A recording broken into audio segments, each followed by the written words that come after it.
Welp, that was a movie. What movie?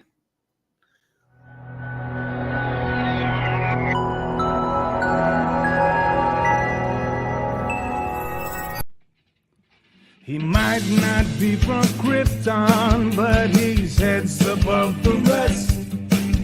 His knowledge can't be questioned. You can put it to the test.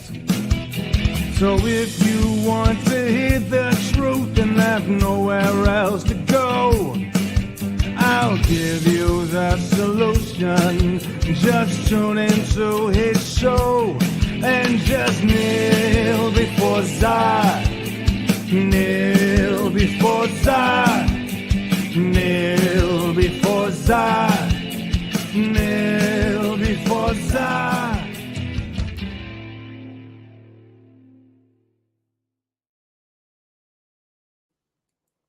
I was singing. Welcome back, everybody, to the most earth-breaking, ground-shaking, but never media show money-taking, the man, the myth, the legend, the most electrifying YouTuber in all of YouTube entertainment today, General Zod. And this rude motherfucker that I have with me is come back from the voids of the fucking nether realm. My buddy, the alumni of the fandom zone, Justin Proper, is here because I was fucking happy. I was riding high off of a touching, gripping story about Michael J. Fox, and this motherfucker goes, "Hey, Zod, you want to talk about Dial of Destiny?" And it was like, "Not really, but I guess people haven't heard a rant, so fuck it, let's go and talk about it." Yeah, so, because that's definitely how it happened. Absolutely. I mean, come on, we never ad-lib here.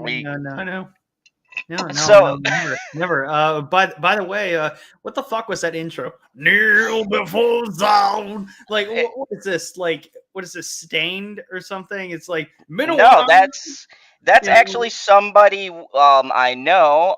Your boy Gary wrote that song for me. Gary sang it. Yeah. Okay, that's why. So, I was like, what the fuck is that? Like, I know I heard that voice. I know, like, it's a microphone that I can, We have Rob here, or AKA Everything Star Wars. Rob, I'm sorry to say, if you like Dial of Destiny, this might be the wrong review. Look, let me okay. First, let me get the PSA out of the way. Let me preference this because let's do it. Single yourself out. Let's go. There's a thing that I would like to say first and foremost. If you like this movie, and I know, thank you. It is a great song. I know there's some people who like this movie. If you got enjoyment from this film, I'm glad. Me personally and Justin, we did not. We're going to explain our reasons for why. I absolutely did not like this movie. For me, this is probably the worst movie I've seen in 2023. That's not an exaggeration, unless something comes and tops it. And I will get into my reasons of why I feel that way. I think this is character assassination. I think it's a terrible portrayal and a terrible impression for a last hurrah as Harrison Ford's Indiana Jones. I do think there are some good things, and we'll talk about that. But all in all, I hated the movie, did not like it, thought it was terrible on every sense of the word, from a film production, from an acting standpoint, from character development, just in every conceivable way. I did not click with this movie. You know what? And that's just my opinion. Right. And you know what makes this very infuriating is that with the Star Wars sequel trilogy, and along with this movie, I always tend to think about what could have been and not what is, and what is terrible. And I think of what could have been because of just how horribly they manage it, because like there is what makes this maddening is that there is something there to this story. There are certain elements that really connect with me, but I feel like the execution is always done so terribly and so poorly that and without even self-awareness of what people want, it just it baffles me, like just It how falls. It falls flat. It falls flat. A lot of the yes, execution falls flat. it's not only that, it just doesn't just fall flat, it falls from the stratosphere. So out of Bring out the big words, stratosphere. yeah, yeah. It's so out of touch. It blows my mind.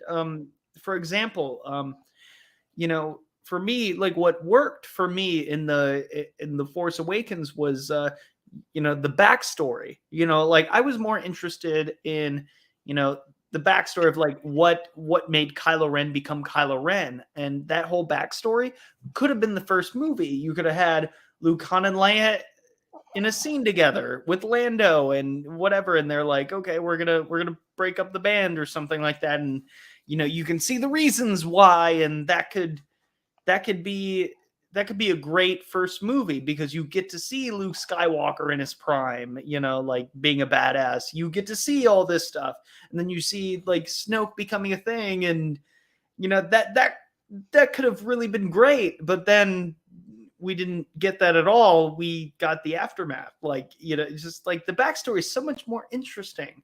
And with the Dial of Destiny, it was it was again another misstep of opportunities. It was exactly what I thought it was going to be. Like, oh my gosh, like in Crystal Skull, you have first dad, then Marcus. Like Sean Connery, Indy's father, dies in canon, and they address that because Sean Connery was alive, but he would not want to come back because he was enjoying retirement. Good for him, but that being said, it was kind of a hindrance on the film, and that sucked. And Marcus Brody, Denhelm Elliott, is that how you pronounce his name? Yeah, down Elliot. Yeah, yeah. He died. I think he died of AIDS or something like that. Which I can totally see Marcus Brody being gay. I can totally see it. But if he didn't die of that, then my bad. But with him, it's just like, yeah, first Marcus, or first dad, then Marcus, and then we're repeating the same thing at the beginning of the film after our like AI sort of fun beginning. No, no. So first off, let me just the AI beginning, but the point that I'm trying to get to is we're at the same exact spot for no goddamn reason as we were in Crystal Skull, but we're worse off. We're worse off because no Shia LaBeouf, so he lost his son too. I'm like, first Marion got the separation papers, and then my son died, like, or whatever. What the fuck? No. So before we dive into that, before we even dive into the movie, I do want to address, and this is the problem. Everything Star Wars. I'm going to go on a quick tangent here. The problem is the action is all that there is to this movie, and I'll get to my reasons. But I understand a lot of people like this for the action, and like I said before, that's cool for someone looking for that. But for me, I've always followed the story, and the stories have been consistently interesting. And this just isn't. And we're going to dive into that. But first, I want to get to the highlights. And no spoiling it. Everything Star Wars. I was getting to that. He said, Mads. Yes, Mads. I do agree. Mads Mikkelsen was great. So let me read off this cast. Yeah, here's the thing. The casting director. The casting director at Lucasfilm always does a great job. But when it comes to the writing of these characters that are very interesting, they always decide to just fumble the ball not on purpose, but they manage to do that. And it's very angering. Interrupting son of a bitch. So let me start off with the cast. We got Harrison Ford. Now here's the thing. I like Phoebe Waller-Bridge. I've liked her in a lot of different things. I get look, I might be on a fucking island. I get the hate because she's in a lot of stuff, but goddamn, Fleabag was a great fucking show. Here's the thing that in these circles, you got her writing the last James Bond movie, which was very over. She was a writer. Writer, not the writer. I think people get that confused. They're like, all the feminist parts were wrote by her. That she was responsible for the feminist ideology, and also she was L337 in not in Rogue One, in Solo.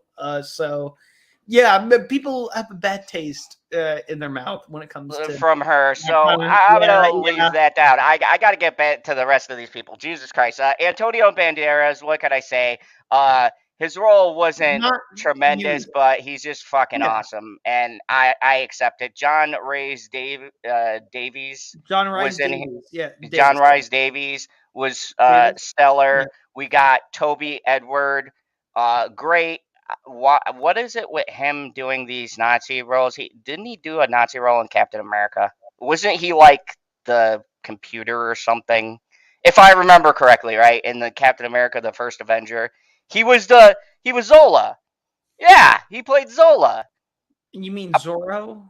No, Zola in Captain America. I believe it was. I want to say Winter Soldier.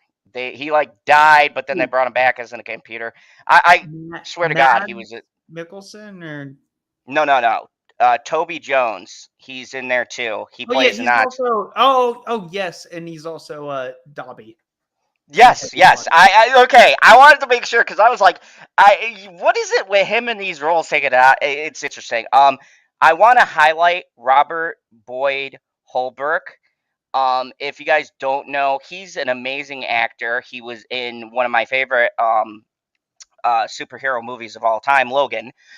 He played the villain in that. He's also in the new Justified, and he is fucking fantastic as the villain in that. So he's pretty good, and he's good in this movie. I wish they did more with him, but he's pretty good. And of course, Mads Mikkelsen needs to fucking fire the person booking him gigs.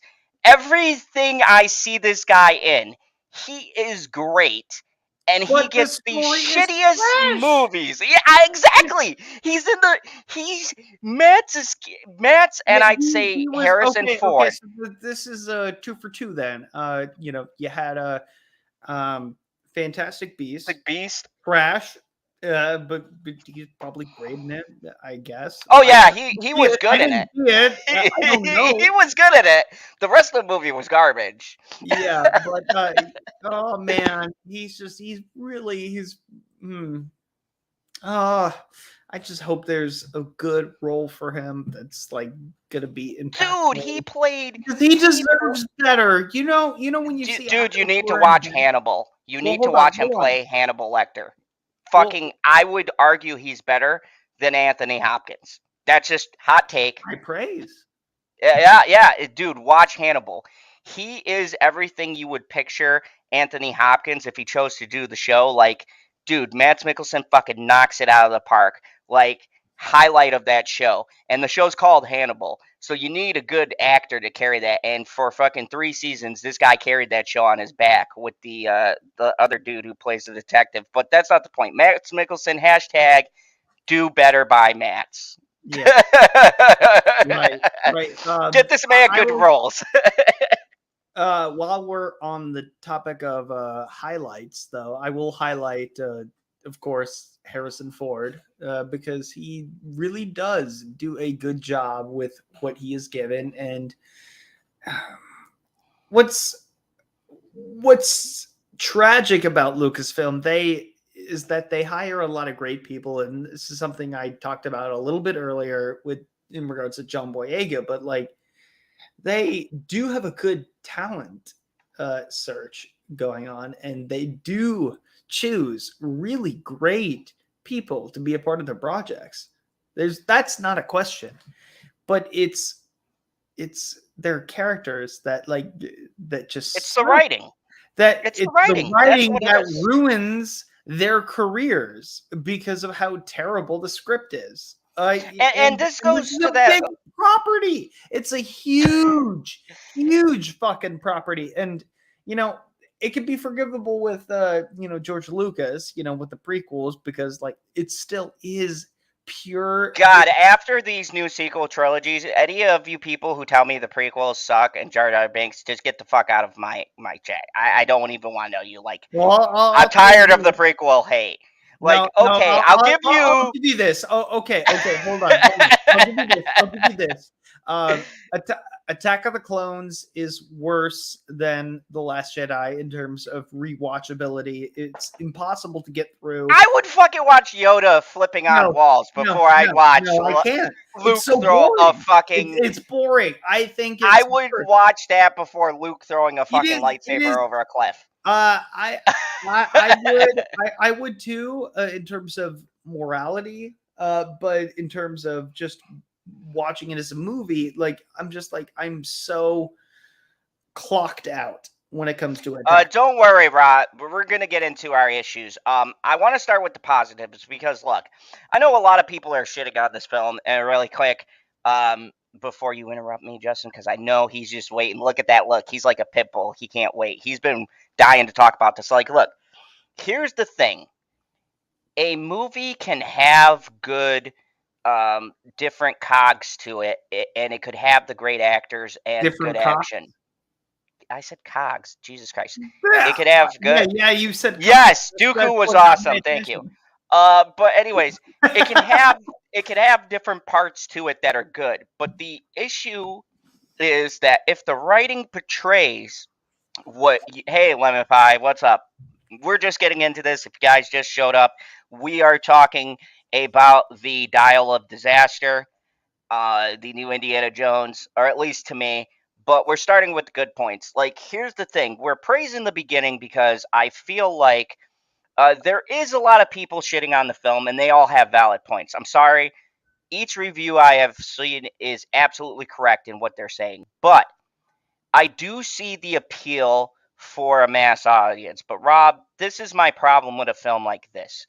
If people co-sign for this and they say it's okay to make a movie like this, we're going to get 20 more movies, and this is not well made. And I'm going to get into my points and my reasons, and I'm going to show specific scenes and give you my specific reasons why I think this movie is terrible. But it perpetuates to casual moviegoers and a fan base. And look, casual moviegoers are rejecting this. They don't like this movie. This movie is set to lose $200 million because nobody cares anymore. And there's not a good story behind it to get people to talk about it. There's a few people who do legitimately like this film, just like people like Crystal Skull. I will say I like that now better than this, but there's a certain magic that's missing from this movie. This is very corporate, no soul kind of paint by numbers feel. And I'll break it down how. But there's a lot of things in here that ruin the rest of the movie experience, and a lot of plot holes that me and Justin talked about off stream, which we're going to talk about with you guys live, that ruin the overall pacing and the story that they're trying to tell. And this is the problem with modern writing and why I don't give a fuck about the writer's strike. It's that modern writers put their bullshit, petty agendas and things before the story. And this is a prime example. I'm sorry. Phoebe Waller-Bridge's character is fucking terrible. She's a terrible person in this movie. You can't even argue it with me. She's terrible from beginning, and she learns nothing by the end. Things to apologize for, the Phoebe Waller-Bridge is the last part you should be apologizing for. Because at the end of the day, first off, I was under the impression that she was going to be Marcus Brody's daughter for whatever reason. And then it turns out that would have been better. That would have fit her character. But then, like this random guy that we did not know or meet or see ever in any minutes. We knew him in the first 20 minutes, and that was fine. But then it makes me think like, oh, this would have been so much better if it was Marcus Brody, because then at that point, we would have been accepting of it. But to do a whole AI generated Marcus Brody like on that fucking train with all the lines, and So let's start with that train scene, because first off, I want to say, if I give this movie praise, the first 20 minutes tricked me. I thought I was watching an Indiana Jones movie, and I'll give it to him. That first 20 minutes, I fucking loved it. Nope. I I disagree. disagree. Okay, I'm gonna disagree with you with. No, I well, think hold on, that hold first on. 20 minutes was standard Indiana Jones. I think it would make sense if you like hear me out for a second. The whole idea of a young Indiana Jones is great, but when you have an old Indiana Jones like being the voice for this young version, it does not work. Because I mean, okay, so you're getting hung up on the voice, but I'm talking about the action. With that said, like when you were saying earlier about you could have like other Indiana Jones films come out. I'm like, I guess you can, but you would just have a stunt up the entire time and filming everything, and then old Harrison Ford will be voicing Indiana Jones and stuff like that. I'm like, what the fuck? I mean, you could say that though, but you could have said that for Mark Hamill appearing in The Mandalorian. I think that still worked. And Mark Hamill's old as fuck. So I'm just saying, if we're going to do a comparison there, like the voice, it's an adjustment, but I was buying it because of the scene. Like everything is set up, and I do agree with you, Rob. Everything is set up to where it feels. This is what I'm saying, Justin.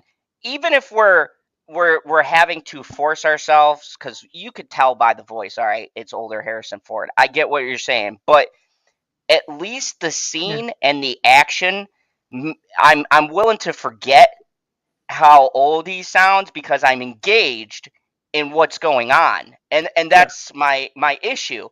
Because when you cut back to where he's the old guy from Up, it just throws the movie. Not only does it slow down the pace of a fucking 2-hour movie, but it just throws everything off that you set up in the beginning. Like, it just throws it off kilter, because then they go from this high action, you're having a good time, fun scene, to depressed Harrison Ford. For me, it was it felt like a ripoff of something that Spielberg had done better in something called Indiana Jones and the Last Crusade. But I like that. I like that though. Better was done. No. I see. I didn't think we were going to be disagreeing on this much. I disagree. I like coming full circle, right? So hear me out. I like the fact that, okay, you have Indiana Jones in The Last Crusade, and he goes on this adventure where his father comes to the realization, the late, great, rest in peace, best actor ever, Sean Connery. You have him, and Harrison is telling him, like, you're too old, right? But they go on this last adventure together, father and son.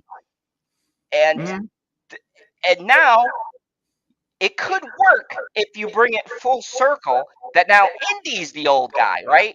He's the guy who has to be told, you know what? You're getting too old for this shit. Yeah, and how he feels with that. You know what? Going back to missed opportunities. What better of a choice to be passing that torch to anybody else? Because I know you fucked up with the Crystal Skull. Like that is what it is. Oh God, you got that to deal with, so it's fine. But with that being the fact that Shia LaBeouf is a fucking hot mess, and Jesus Christ, I don't even want to get into how angry I am about what was it? His fucking movie, Honey Boy or something. Hey, I love that Yeah. movie. There will be no slander of No, that movie on this there will channel. be. There will be because it's And the supposedly Peter Butter Falcon? based on a true Fucking story, brilliant. and then he turns out like it turns out he lied about that whole thing. Yeah. Hey, just to let you know, I can hear an echo, and I think everybody else can. Oh, okay. Yeah, it was like echoing heavy. People are like, "There's too much Zod," in which I disagree. You can never have enough Zod, but yeah. I mean, here's the thing. Shiloh's thing, I think, goes beyond that because he's had a lot of other shit since then, and beating women is never cool.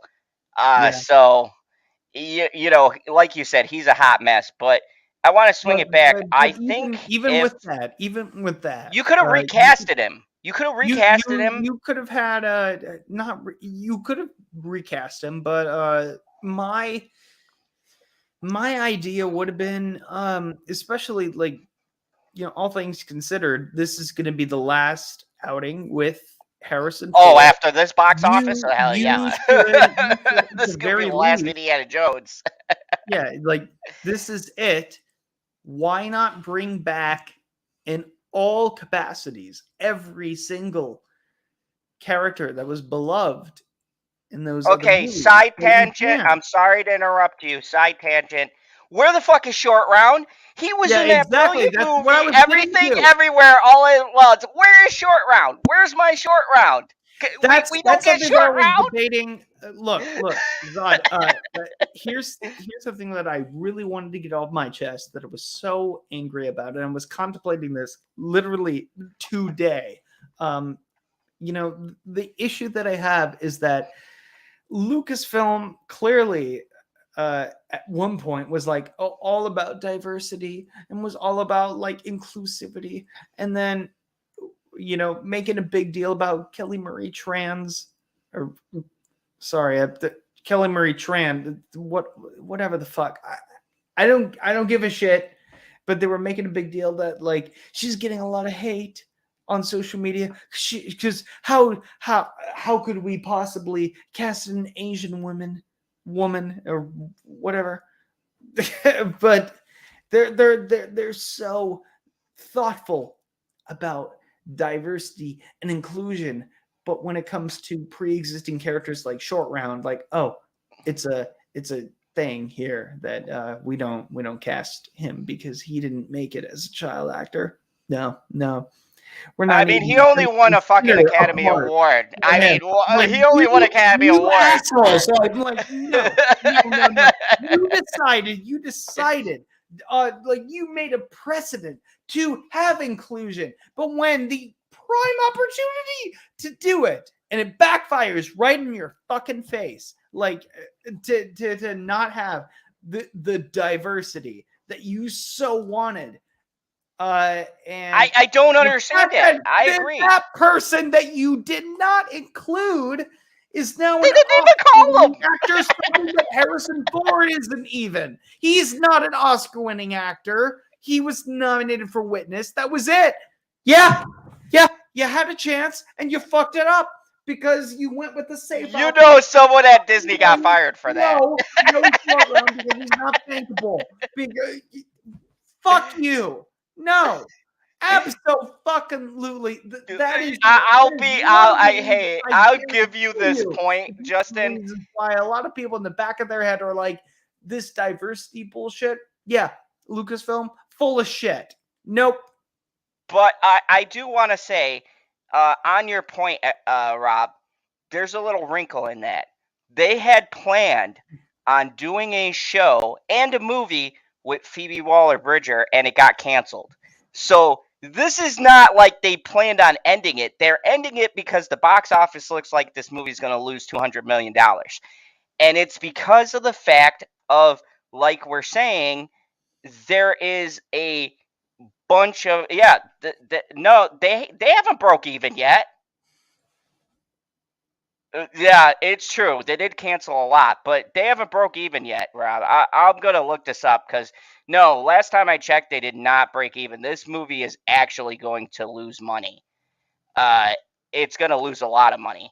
It's not even close. This movie is a $400 million budget.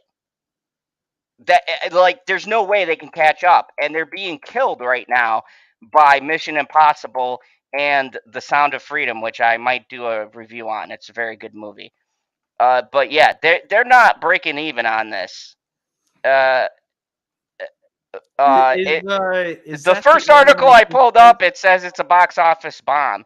They're under $268 million. This is coming from the Times. The break even, they need to make 700. Jesus Christ. Do you know how much they need to make, Justin, to break even? $750 million. There's no way they're going to fucking hit that. There's like 3 other great movies coming out right now.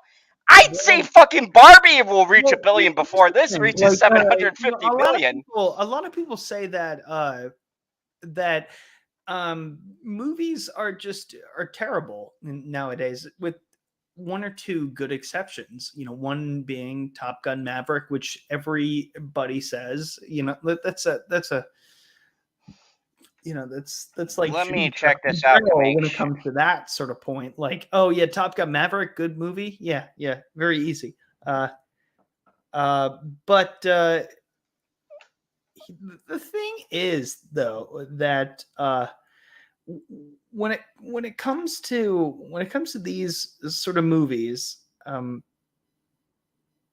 I forgot my point. I actually did. I thought you were going to say something insightful. I was, but yeah, what I'm sorry. About I'm sorry. I'm sorry. No, there was something specific. Fuck. I hate when I lose. Wait, hold on. I might have to do a correction here. No, it's okay. So Rob is right. Mission Impossible? What the fuck? What? Okay, so I'm reading about this. Indiana Jones is not going to completely flop, but it is going to barely, and I like to highlight that, barely break even. They're like right. They just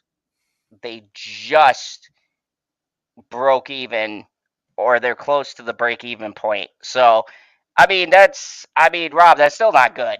That's still they just broke even, and that was with the international total. So you're right, Rob.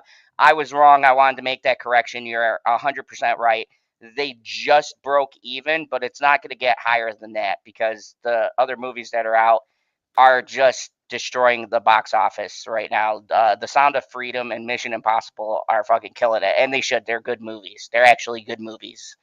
But yeah, I will give you that. At least it's broke even, but it's not enough for Disney to greenlight other projects because they just canceled another Indiana Jones movie and the series. So I think it still speaks to the problems that's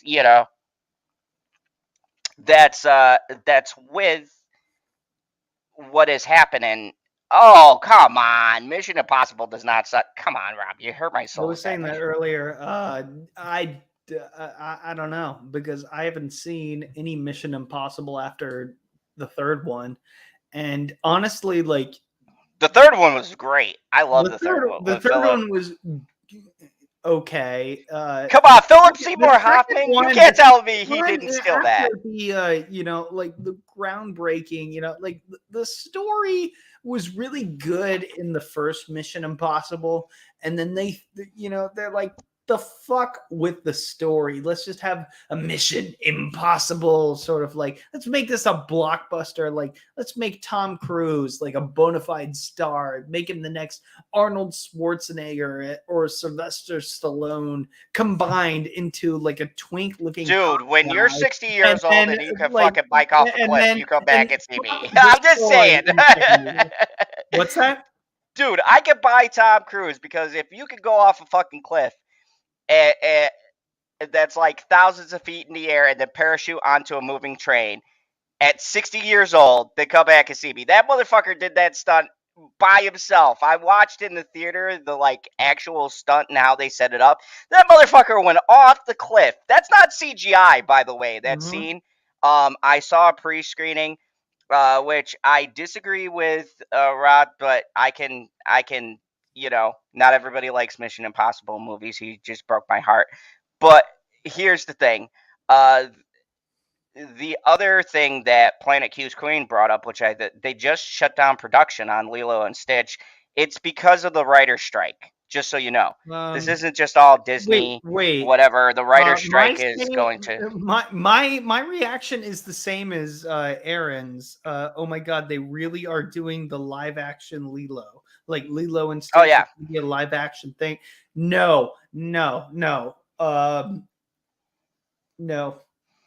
So let's get back, because we kind of detoured. So let's get back to this movie. First 20 minutes, I think it's great. You had a problem with the gravelly voice.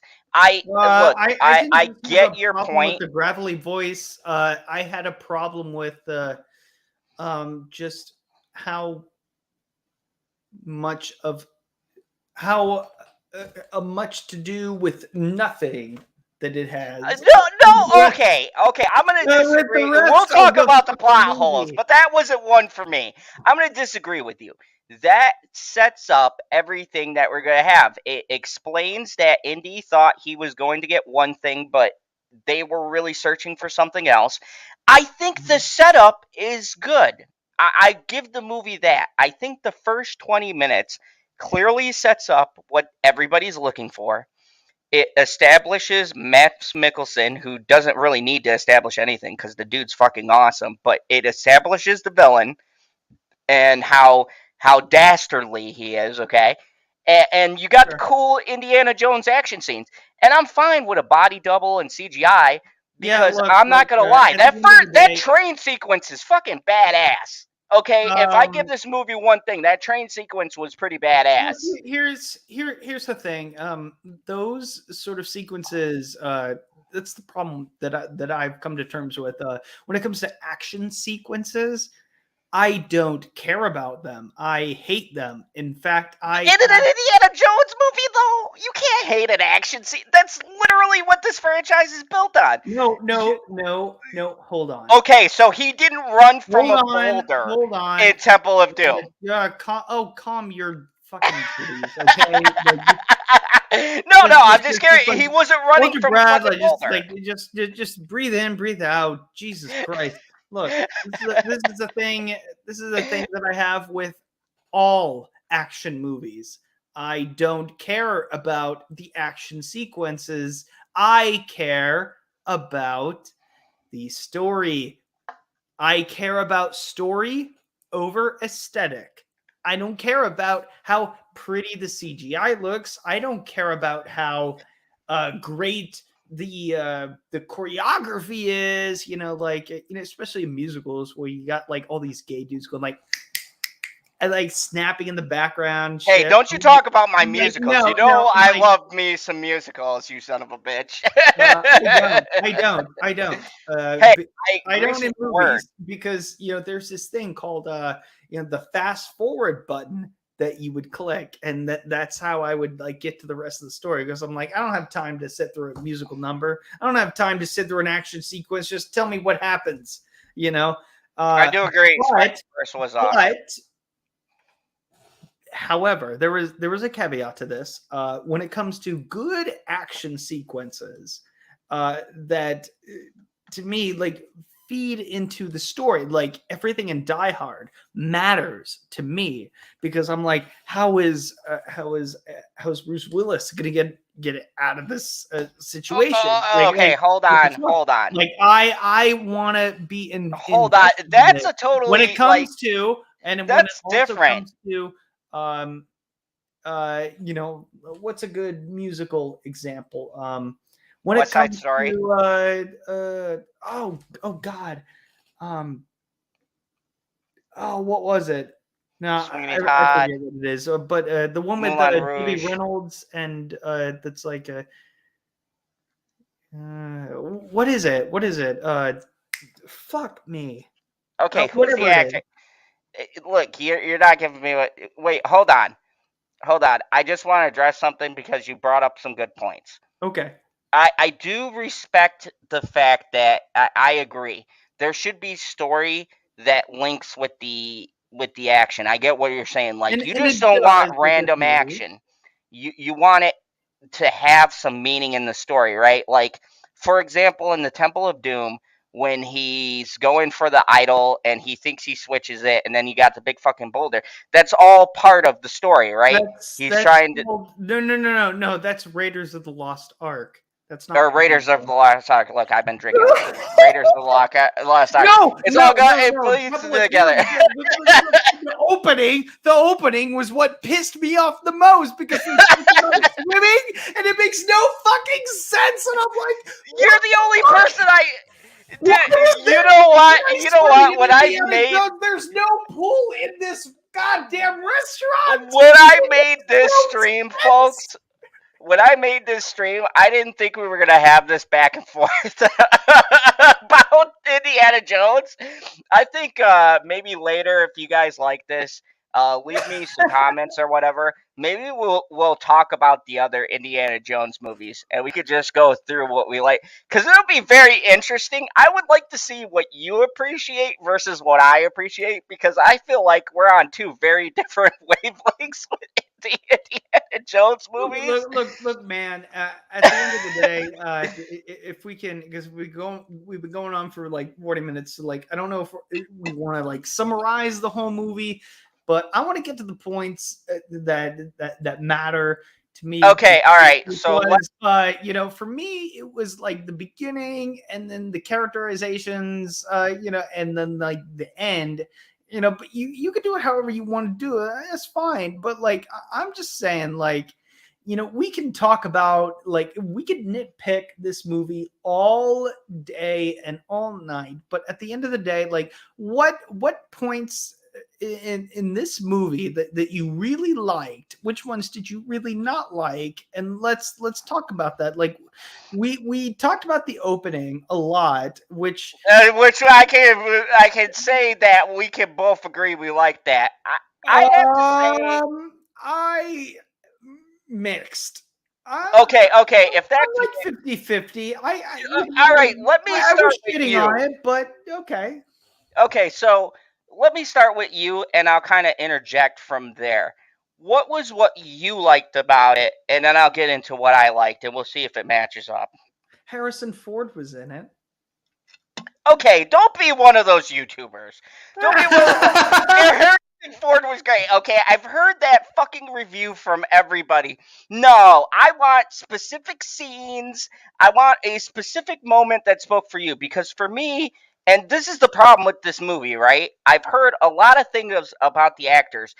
I have scenes in my mind, and for me, the thing I jump to is the train scene. I liked that, and I liked any scene Mads Mikkelsen was in. For you, what was the things that maybe the character beats, or maybe you thought they were going so? Even if they fucked it up, what was the different scenes? It's a real flip of the coin. It's the fate of Indiana Jones, because it's really weird.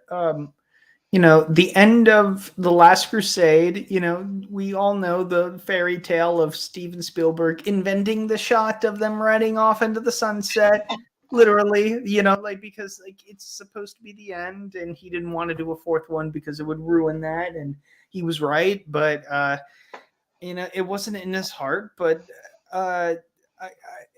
even with the end of Crystal Skull, the end of it is circling back to Raiders of the Lost Ark. We see Marion again, and it makes sense because, I would even argue that Temple of Doom has nothing to do with the other movies. So I even made a case to where the real Indiana Jones trilogy, Raiders, Last Crusade, and Crystal Skull, because the present would be like, it would be a metaphor on like present, past, and future.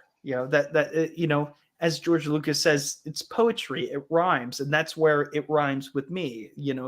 Seeing where Indiana Jones, I guess, is at this particular point, going back to his past, reconnecting with his father, and then having a future with his son, and then marrying the love of his life, Marion Ravenwood. Okay, so now we're depressed, But Indy. then- What but part in this here's the movie thing, did you going like? back to what I was trying to say is that the ending, though, the ending with the sunset was great. Marrying Marion Ravenwood, and then Mutt Williams, Shia LaBeouf is like trying to pick up the hat, and Indy going like, "Nope, it's my hat, bitch," and then wearing it and walking out of the chapel. Beautiful, fucking beautiful. Like that's fine. That's an acceptable ending. It all comes down to that. The moment that spoke to me that could have been great. It's a great idea. It is a fabulous idea that I would have been bawling my eyes out if they did it correctly, was staying back in time and studying Archimedes and staying in that point. But here's where they fucked up. Indy was shot, and of course, leaving him shot and dying does not make sense. So that fucks it up. So let's say he's not shot. If he wasn't shot and he was just fine, I would have, him getting separated from Marion and Mutt Williams, his son dying would have made sense to the character because he has nothing left in the present. So, like, I'm an archaeologist. Like, I'll study the past, and like, this is what will make me happy. Like, I genuinely think that would have been a great ending, had it been done correctly. And also, including Short Round, as you were pleading with me, would have made it even better. So yeah, and I agree with you. Okay, so that's we talked about spoke to me, but it spoke to me in like a creative way where I'm like, I think this could really work. This is a great idea, but like I have all these other ideas that could have been so much better. Like, why didn't you do this? And so it was more. I don't know if it counts. Does that count? So T Virus, what's up? And he said, I almost walked in front of a bus after watching this stretch film. So he's the same way. So let me just say this. We talked about this. And okay, so Rob, you were asking us our problems with the film, and here's a big plot hole. Now, in the film, and this is a plot hole when you introduce time travel. Why Disney has a fascination with trying to outdo the greatest movie ever made, Back to the Future. Watch my review on Still, a Michael J. Fox movie. Okay, greatest film of all time, best actor. Just watch my review and you'll understand why. Wait, are you bullshitting me? Because I really do believe that is the best movie of all time. No, I'm not even bullshitting. Like, I honestly, I remember being a kid. Is it better than any Nicolas Cage movie? Oh, don't you do this to me. Don't you do this to me when people watch it. Yes or no?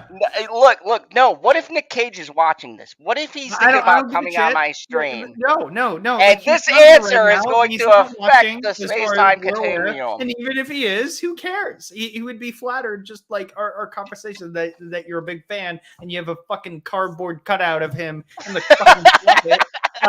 That's something that if he was watching, he would be like, yeah, this is the kind of person I want to meet. Yeah. Okay, all right. Yeah. I'm going to be honest with you. No. And I mean this, all 8 people watching, anybody who will watch this, I will go on record, I will die on this hill. To me, the best time travel movie ever made is hands down. Okay, there we go. Right, yeah, hands down. Okay, I'll accept that. But yeah, without a shadow of a doubt, it's going to be Back to the Future. Yeah, when it comes to time travel, these kind of things, I'd like fucked up. But what I was telling you was that like this, the thing is like, and this is something that I brought up earlier in the stream. When it comes to like, I would have liked to have seen a prequel to The Force Awakens, like. Saying like Luke Skywalker, like, being a badass and like, let's see Kylo Ren's turn to the dark side. That's the interesting story. But they have these great ideas, but they make them like backstories or They just don't utilize these good ideas in the best ways in order so because let me go. they fumble the ball somewhere to like they don't make it meaningful. And I'm like, why would you settle for this? Like, why would you settle when you can just instead just make something meaningful and Look at Perp trolling us. Indiana Jones is a trash franchise. No, don't throw in the franchise, Perp. You know what? I will send you a fucking link. No, because I totally disagree. I think that this particular movie was not, but to say the whole franchise is trash, I don't even know where you come up with these hot takes. I don't know either.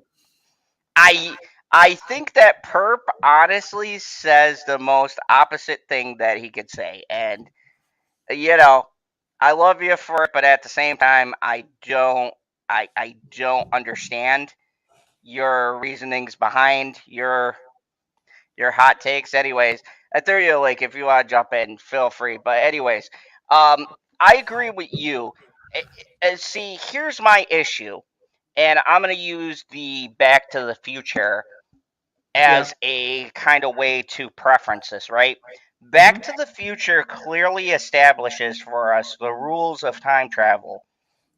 We're just talking about the first one. We're not talking about part 2 where they fuck it up. Yeah, 2 or 3. We're not talking about that. Just the first movie, they clearly establish for you what the rules are and the consequences of those rules. Now, like when you travel,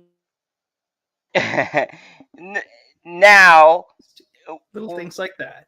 Yeah, and now when you get to Indiana Jones, they establish rules, okay? They establish set rules. They tell you what the thing is with the MacGuffin, which is the Dial of Destiny. Cool. So, by the theory of the movie, and here's the biggest plot hole of the movie that we talked about, okay? They established that everything is destiny, right? Hence the fucking name, right? Dial of Destiny. They established that it was destined to be trash. What up, Perp? Hey, Perp. Great to see you. I didn't know this was going to be a triple review, but hold on. Let me make my point, and then I'll get to you and your thoughts on this movie. But they establish that nothing that people do effectively affect the current timeline, right? That, like, Archimedes, everything he did was still prophesized, and they found the tomb and everything else. It had all still happened. So, that bullshit fucking ending with Phoebe Waller-Bridge, there was no reason for her to punch out Indy and bring him back to the current timeline, except it was a clear and obvious rewrite, because the original version was he died in the past, which I would have been fine with, because it makes sense that he didn't want to go back to his shitty life. Right. But they made it worse by saying, oh, your adventures would never happen. Because if you watch previously in the movie, they established that he's not affecting the current timeline. So if he wants to stay back and he makes it and gets saved and then fucking studies with Archimedes or whatever the fuck, that doesn't affect anything in the current timeline. So there was no reason or excuse to put in that stupid fucking scene of her knocking him out and him waking up a depressed old man back in his fucking timeline. It doesn't track. And that's the thing that I was very mad about. That's the one thing that I, like, would have spoken to me. Like, imagine this scenario. Imagine if Short Round was in this movie, and imagine Indiana Jones, not shot, by the way. He is totally fine. He says that he wants to stay. Phoebe Waller-Bridge could be in it. That also that other kid. I guess there's a little kid in this that fucking has That's not Short Round, but let's continue. No meaning to the story whatsoever. Who gives a fuck about him? But imagine like Short Round being there and Marion being there. Marion, she got dragged into here. Sallah is there because, we don't have that bullshit of like Sallah's like trying to be in the movie. And then Indy's like, I want to go on an adventure. And he's like, nah, sorry, fam, you're out. Like, not this time. Like, really? Really? Are you fucking serious? You see where I'm getting at? Yeah. You have all of these people that are all these characters that are there, and they support Indy and they give him a hug, and he's like, you know what, I want to be back here, and then everyone respects that decision, and everyone's cool with it. They're like, you know what, that makes sense. You're right. And then you have a big hug from Short Round, and Short Round is, Ki Kwan says like, goodbye, Dr. Jones, and like you have that sort of moment, and like, there's like a single teardrop from Short Round because he's a great actor. I mean, he's an Oscar-winning actor. Dude, I'm about to cry by this scenario. Like that right there. There's your powerful moment. You got past characters. It all connects. It would make sense to the flow of the diversity. Yeah, clearly. People still wouldn't care. Yeah, you have diversity, and and that is actually like a great idea. It's a satisfying ending of Indiana Jones living in the past because he's an archaeologist. That's what he is. He is sort of a relic of the past. So why not live in the past and try to study it and embrace that part of yourself that people are telling you, like, even if you are at that point where you're that old professor that everyone's bored with, as opposed to, the hot young professor that everyone, gawks over.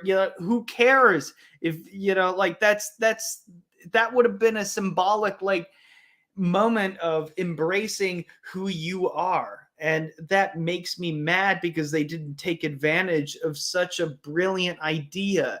And that's the thing that just is so infuriating. They always have great ideas, but such shit execution. It's mind-boggling. So let me get Perf's thoughts here, because he just joined our panel.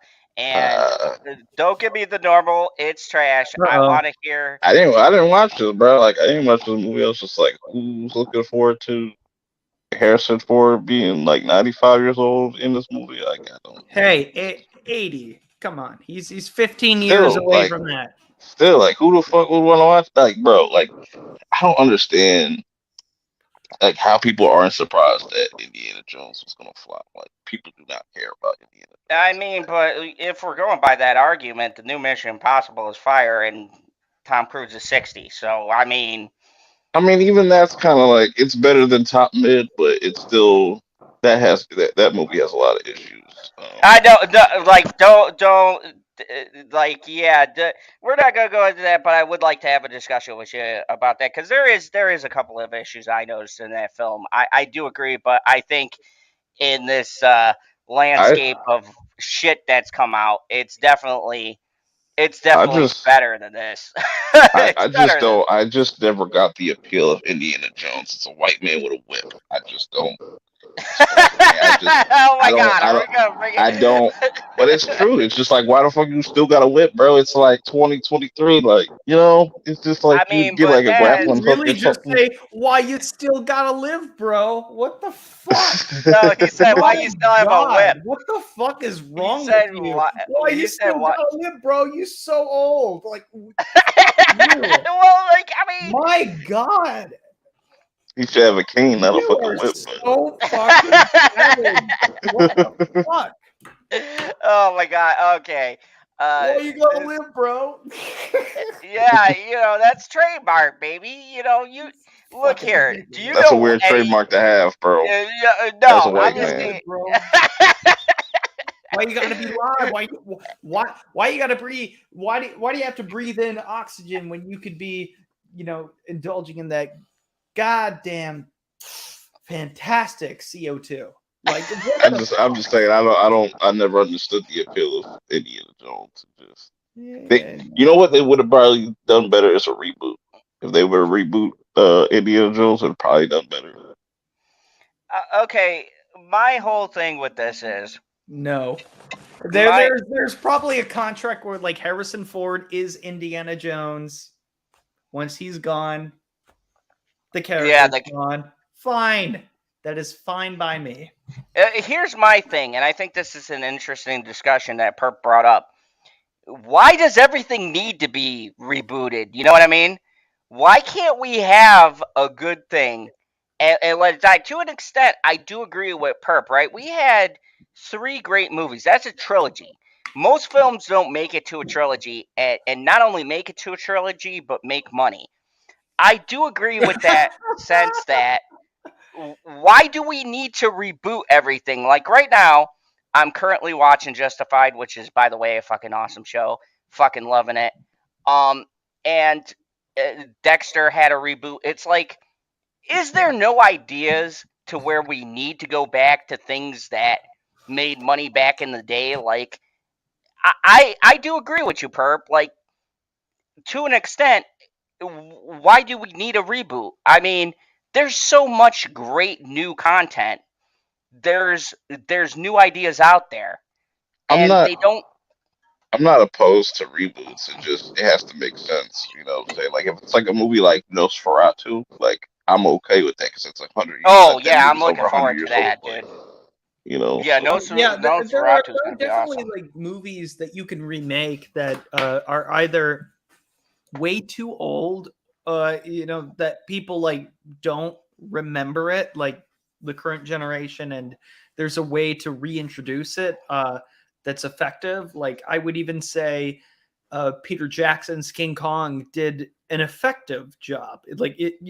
It was a respectful job. I really think that I don't remember a lot of backlash with that. Do you guys remember that? No, it was just it was one of those movies that just came and gone. But I think there was a lot of good pieces there, and that's the thing. I It think wasn't bad. It was a respectful job, and I mean, the only thing that really threw people off was Jack Black, but like Jack Black was fine in that. I was no, like, he's a normal and person.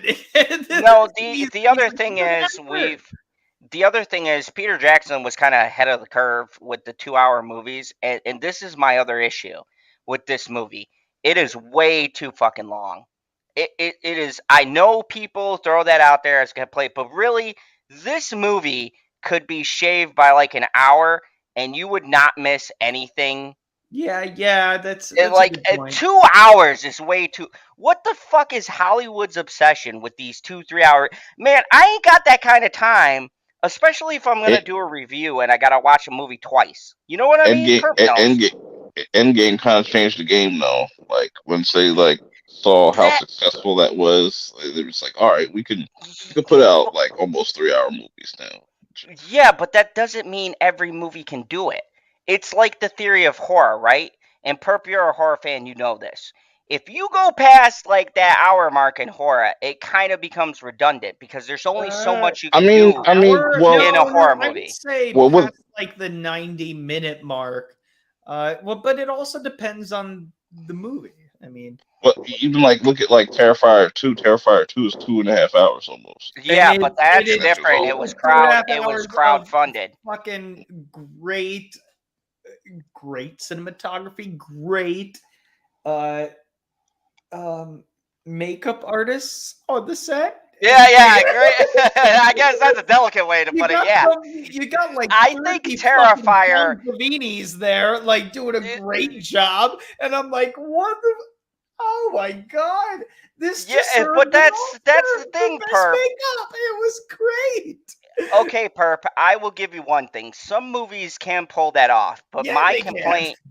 my complaint is when you have a movie with a very basic kind of storyline where it doesn't feel like they have everything thought out, where shit's just kind of thrown in there just to pad the runtime.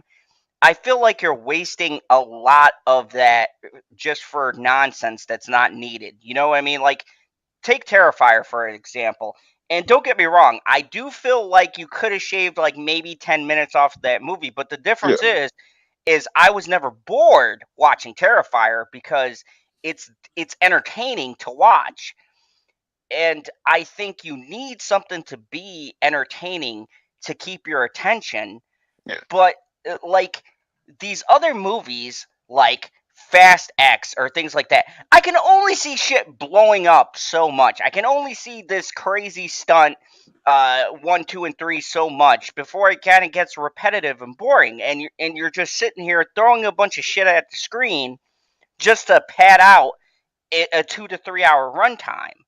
And Indiana Jones falls into that thing where there's a lot of sequences in this movie where it's slow and they're just talking, and it's like, bro, you could have cut this conversation down to like 5 or 10 minutes where I still understood how the character is feeling, what they're going through, and I don't have this extra fluff. Like, there's a sequence when he's on a train and he just like retired or whatever, had his retirement bullshit, and he's talking to someone about it, and then they're kind of like doing the pans and the long shot to kind of like express how lonely he feels. And I get the point of the shot, right? It's to show that he's in a sea of people, he just retired, and he feels like he's at the end of the road.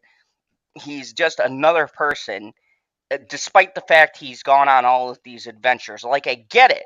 But the fact is, it takes too fucking long on that one scene, so it gets boring, because I don't want to watch someone riding on a train while you're trying to do an artistic thing. You know what I'm saying? Like, Endgame was different. To me, Endgame it did have some shit you could have cut out. But to be fair, 90% of that movie I was fine with. Still to this day, I'll defend that movie. I can watch it. I'm fine with it. Like, a lot of what they put in there, it fit with the story.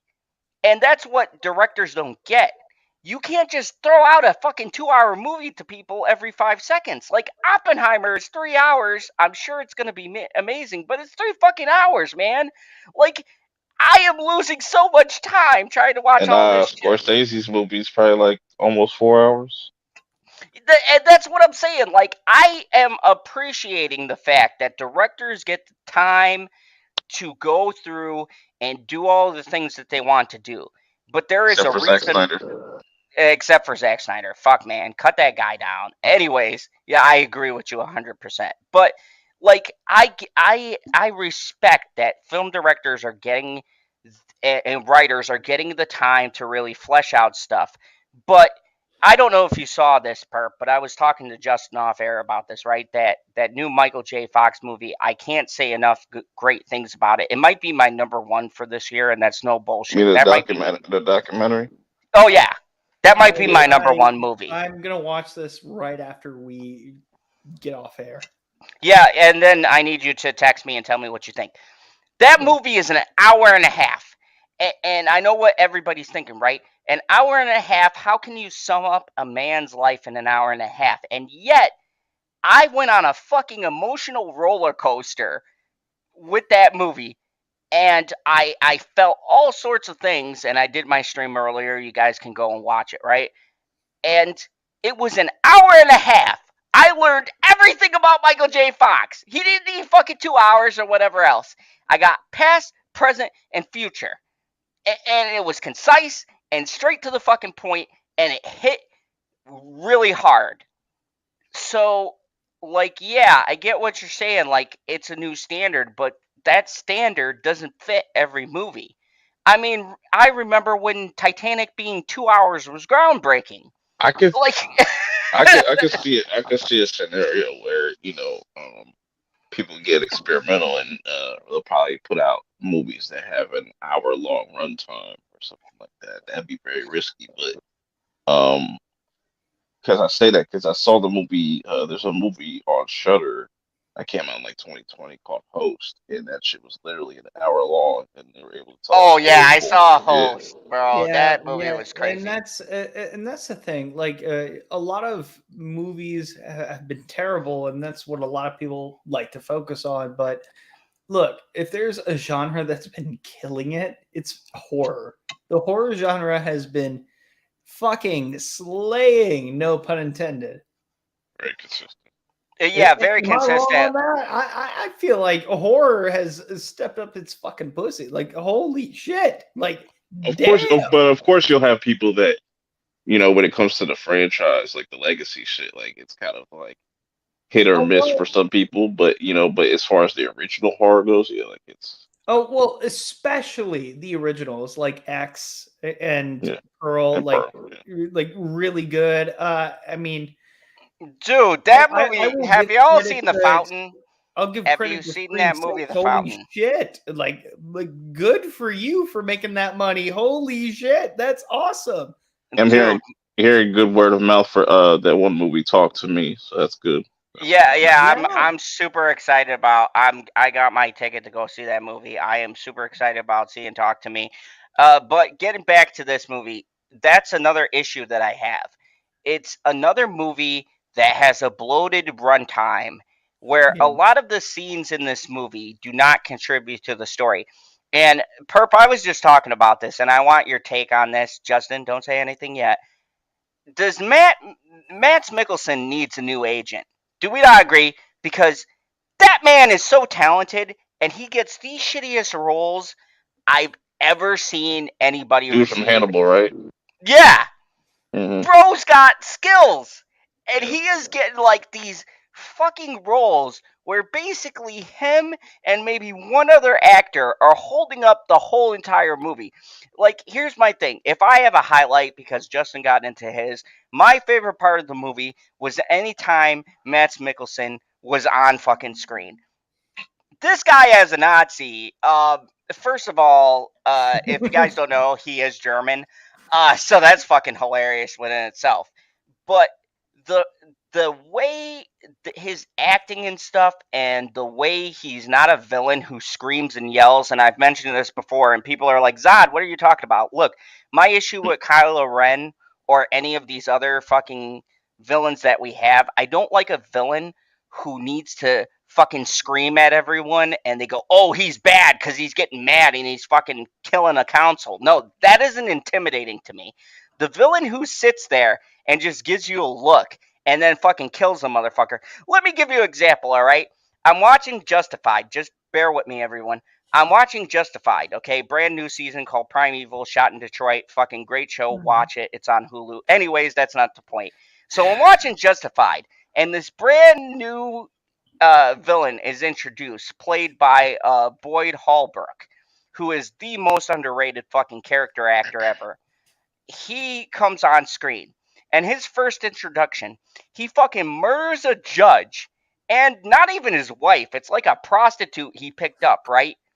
He fucking kills them cold blooded, and after he fucking executes this girl, he says, "Damn, what a shame.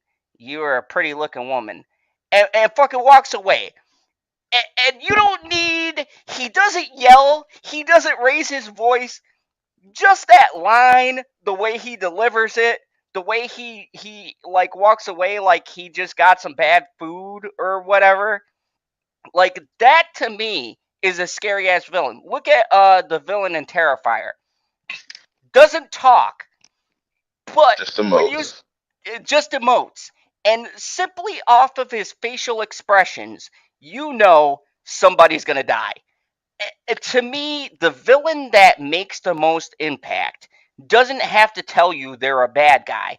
They don't have to broadcast it and do a bunch of horrendous shit, right? Maybe you get a scene of them doing something fucked up, and then you see in their actions how bad they are. And to me, if I gotta praise this movie, Mads Mikkelsen fucking kills it. Like, he's a very stoic, just kind of like, I gotta get this MacGuffin, this thing, and he does fucked up shit, and I'll give it to him. Like, I think the villain is pretty strong in this movie. So, I mean, Justin, I don't know if you had any comments about that, but like, yeah, like Perp, you get what I'm saying, right? I don't know about you, but which villain do you connect with more? The strong, silent, you see him do fucked up shit, or the one sitting there boasting about how bad they are, how many people they killed, all this I terrible mean, shit they're gonna do? it depends, because you have those traditional must like I like the villains that are just straight up and just even if they could kind of come off goofy, like somebody like Frieza, where he's just he's he's a racist. he doesn't hide it at all. Like, Yeah, well, he has straight and up it's great. racist. And but he also has like there's humor to him and stuff like that. Or like what's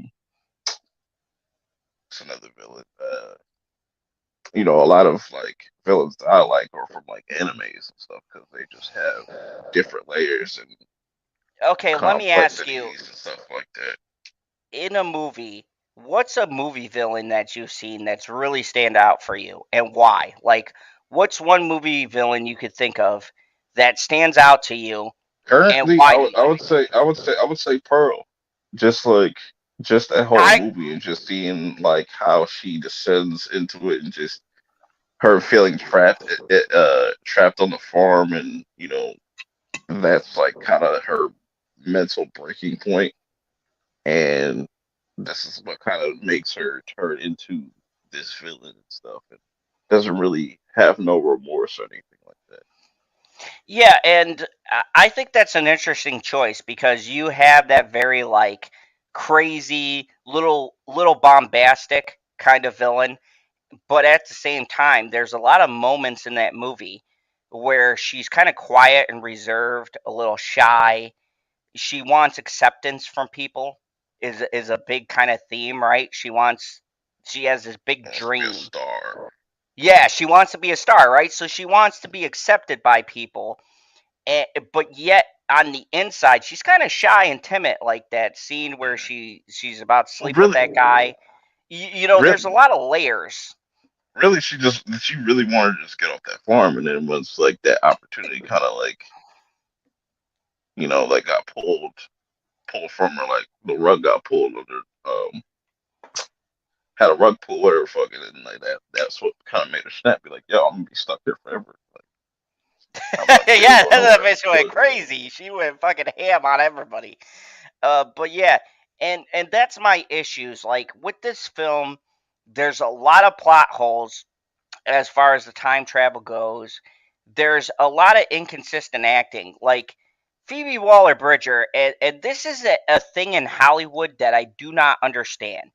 It's this push to make a female protagonist like overly unbearable, and they think that people are going to gravitate towards that person. From beginning to end of this movie, she literally has no fucking arc. She is a miserable, unlikable bitch in the beginning, and she is still that way at the end of the film. And for me, She and has absolutely no purpose. she has no purpose and no arc in this film. And if you guys are confused by what I'm talking about, let me just break it down for you. A character arc is a character starts one Oh, we're way. going back No, no, to no, those no. I'm fundamentals. getting into Okay. roots here because people will call you sexist or whatever online and say, "Oh, Zod, you don't like her because she's a female." No, That's let me true though. yeah, that's what they do. Perp knows. They'll be like, "Oh, you're sexist or whatever." So let me break You this kind of down. are. Look, Perp, that is a point. Anyways, let me break this down to you in the context of a story. A character that has an arc, okay, they start at one place in the movie, and by the end of the movie, by the journey, they gain some knowledge and they grow as an individual and they change in some kind of way. And even if you have an asshole character, there's still moments in your film, if you're a good filmmaker, where the character will develop and realize that some of the stuff that they're doing is not the way to go about it, right? So there's some kind of change. But Phoebe Waller-Bridge's character is what we call a static character. They do not change, they do not grow, they do not learn from the experience. Now, this wouldn't be a problem if she wasn't the fucking highlight in this movie, more so than Indiana Jones, okay? And here's where I thought they were going to go. I thought she was going to be an unlikable bitch in the beginning. And then working with Indiana Jones, she was going to be like, oh, okay, he's an asshole, but he's got this soft side to him, so I'm going to change and adapt. No, she is a fucking bitch from the opening of the movie, and she stays a consistent bitch throughout the whole entire film. And that works if your character is not the highlight, if she's not the one who's supposed to have this big dramatic change. And her changing moment is here's supposed the to weird thing. be when she knocks him out and takes him back. That's supposed to be like her, oh, I'm trying to save him. But she didn't do it because it's a fucking plot hole. So nothing changes. She is literally a cunt from the beginning of the film to the fucking end. It does not change. Yeah, she has no character development whatsoever. And just so you guys know, Zod, absolutely is not a misogynist. He loves many women, I guess. Don't say that shit out loud. She's gonna watch this and she's gonna be like, wait, what? No, I love one woman. Burp, you hear this man trying to out me here? He's like, Zod loves many women. One is on my ass. Just one. I love one woman. All right. One woman is in my life consistently. I love you. Okay, now you have to have this very awkward conversation later that I'll bring up because of what you just said. But I'm not going to say it on air though. There's no way I'm going to do it. But hey, I at the end of it, I'm just you're totally right. It's all about the character itself, because like you can have a very well written female character, but like the one thing that is very prevalent with these female characters, it's something called what is it? I don't know. Flaws. I don't know. My God, flaws? What? Flaws in writing? A flawed character? What? Look, yeah. What crazy talk are you? Not everyone is perfect, so God forbid, like there's an imperfect female in a movie, which happens all the time, especially in horror movies where everyone's imperfect. They're all stupid. They're equally as stupid, actually. Okay, let me give you an example. So, that with that being said, I'm like, there's no excuse for this. Let me give you an example, okay? Because me, Perp, and you know this movie, right? Okay, and I just want to say this was one of the highlights when I did my review. Okay, you have a female protagonist in Terrifier 2, right? And to me, if you want to talk about a recent movie that does a protagonist good, it's Sienna, because she starts out at one place, goes through all of this stuff with who her father was and the stuff with her brother and stuff. And she doesn't get everything right? She makes mistakes. She messes up. She even dies in the movie. Spoilers, I guess, if you haven't seen Terrifier 2. And she grows and she learns from that experience and vanquishes the evil, but doesn't really, because, Terrifier 3 is coming out. But there is a clear arc. Now, Phoebe Waller-Bridge is introduced by in this. the way, can I just say, when it comes down to how when you say like, hey, if you were to die in a horror movie, like what horror movie franchise would you want to be a part of? Like, which serial killer would you want to be killed by?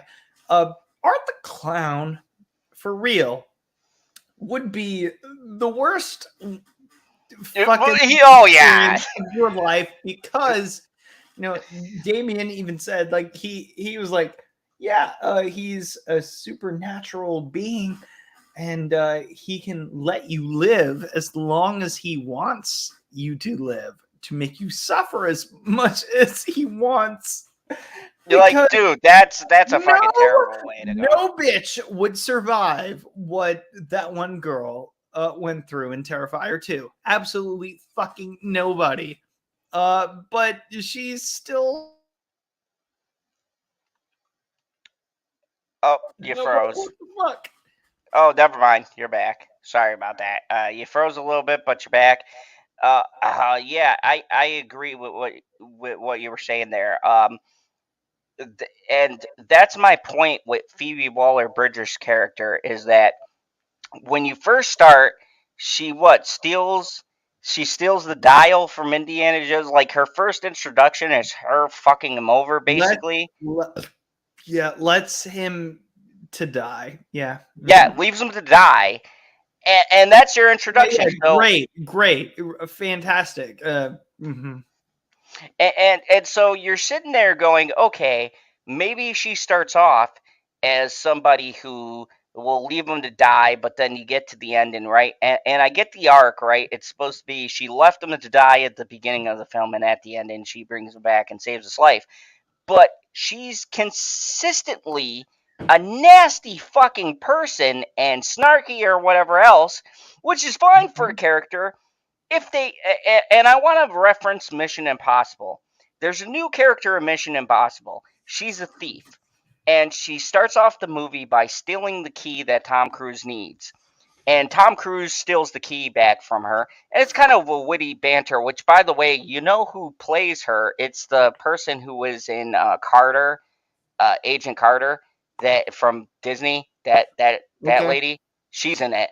Okay, she's the new cast member. So she's a thief. I've never and watched she, that, so I don't know what the fuck that is. Oh, okay, she was in fucking the Avengers and Captain America. She was Peggy Carter. That was the actress. She's in the new Mission Impossible. Anyway, she plays a thief. She's kind of hot. Yeah. Okay. Yeah, so here's where I talk about an arc. Yeah. She starts off, she meets Ethan Hunt, she steals the key from him. What Yeah. the fuck did you just say? She steals this key that everybody's looking for. No. Did you just call Tom Cruise's character Ethan Cunt? No, Ethan Hunt. Jesus. No, you said it sounds Cunt. the same. No, it's Play Ethan Hunt. Play it back. No. You can play it back. I said Ethan Hunt. Anyways, so she steals steals the key from Ethan Hunt, and then he steals it back. And it's kind of this playful moment, right? They're both thieves, and they had a past life or whatever. And she starts off as this person who will literally throw anybody under the bus. But by the end of the movie, she joins IMF, and she realizes she has a chance to take this money from this person and run and get away and leave all this bullshit behind. But she refuses the money and decides to join the IMF to chase this guy for this for the overall story, right? And I know it's part of the script, but that is character progression. She starts off as a shitty person who will throw you under the bus to escape. And she does it several times. But here's the difference. The dialogue that's written for that movie versus the dialogue written in this movie, she doesn't come off as mean or whatever when she's talking back and forth. It's kind of snarky. It's sarcastic. It's a different vibe. So it puts you in this place when you're watching the movie where you're like, oh, I get it. She's very defensive. She doesn't want to get close to people. She's a thief. She's going to do what she has to do to get by. It doesn't feel like she's trying to overshadow the lead in the movie. It Right. feels like the character is just the way that they are, and there's this progression and this change. But with Phoebe Waller-Bridge, her character feels like they try to give both Indiana Jones and her a kind of spotlight. Like it's very clear they want her to take over in this movie in his position. But the dynamic, they don't build anything for you to like this character. They don't build a good back and forth. Her lines in this film are so fucking disrespectful that every time she talks to Indiana Jones, I want to fucking roll my eyes because it's just like, oh, really? Like, come on.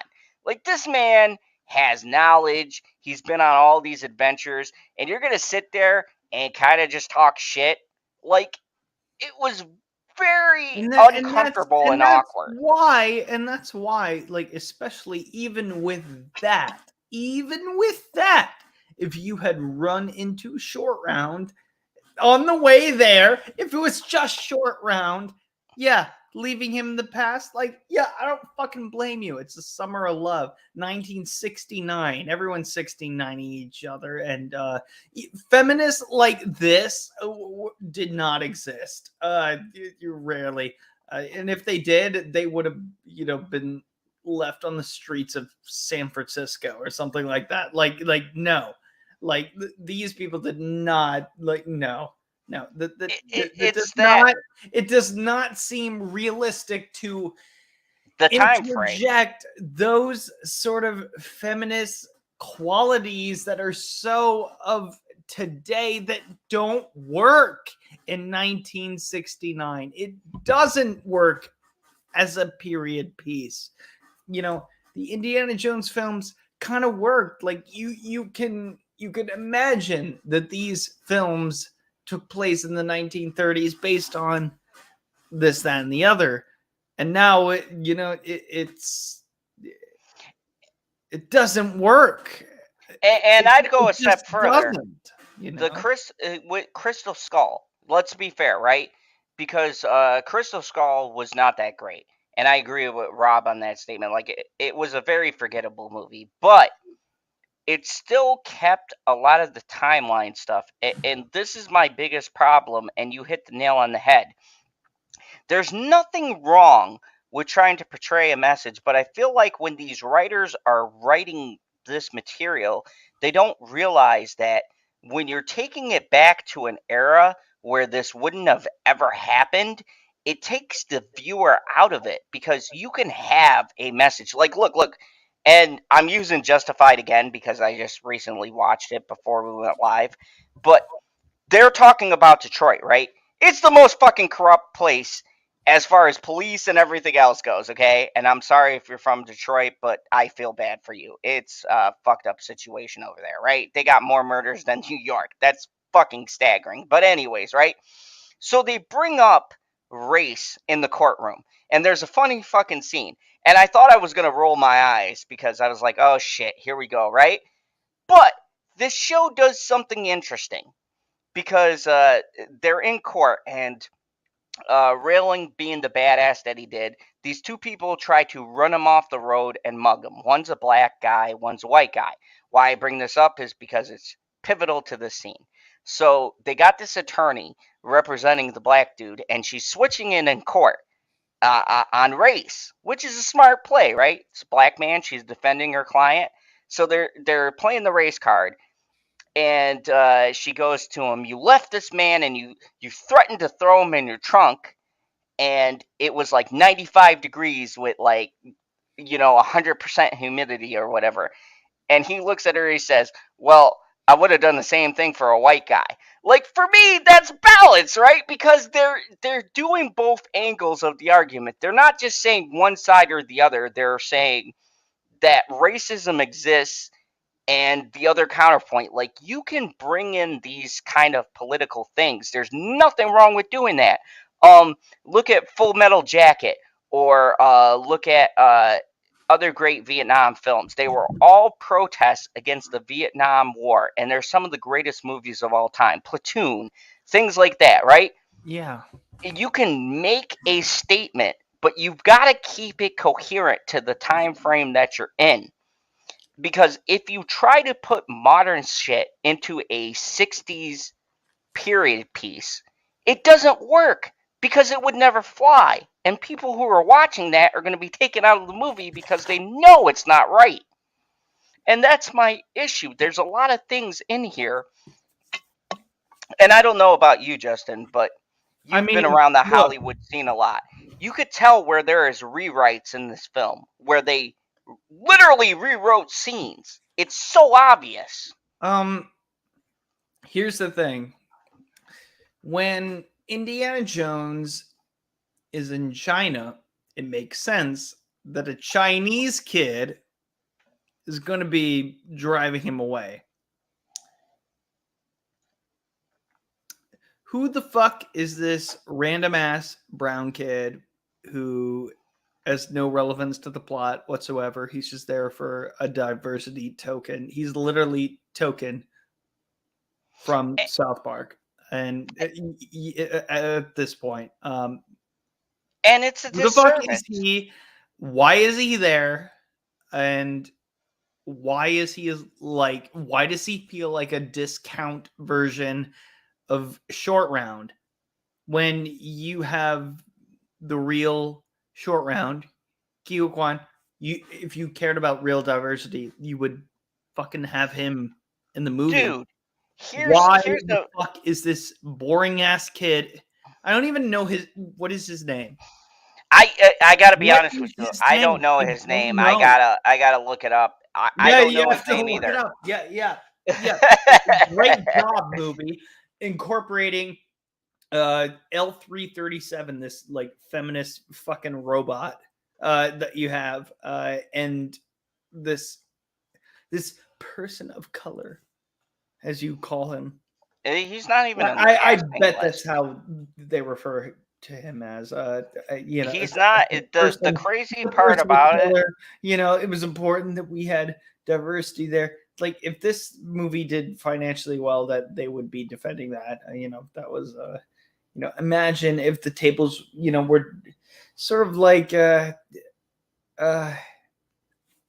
can't help but to think of scenarios that would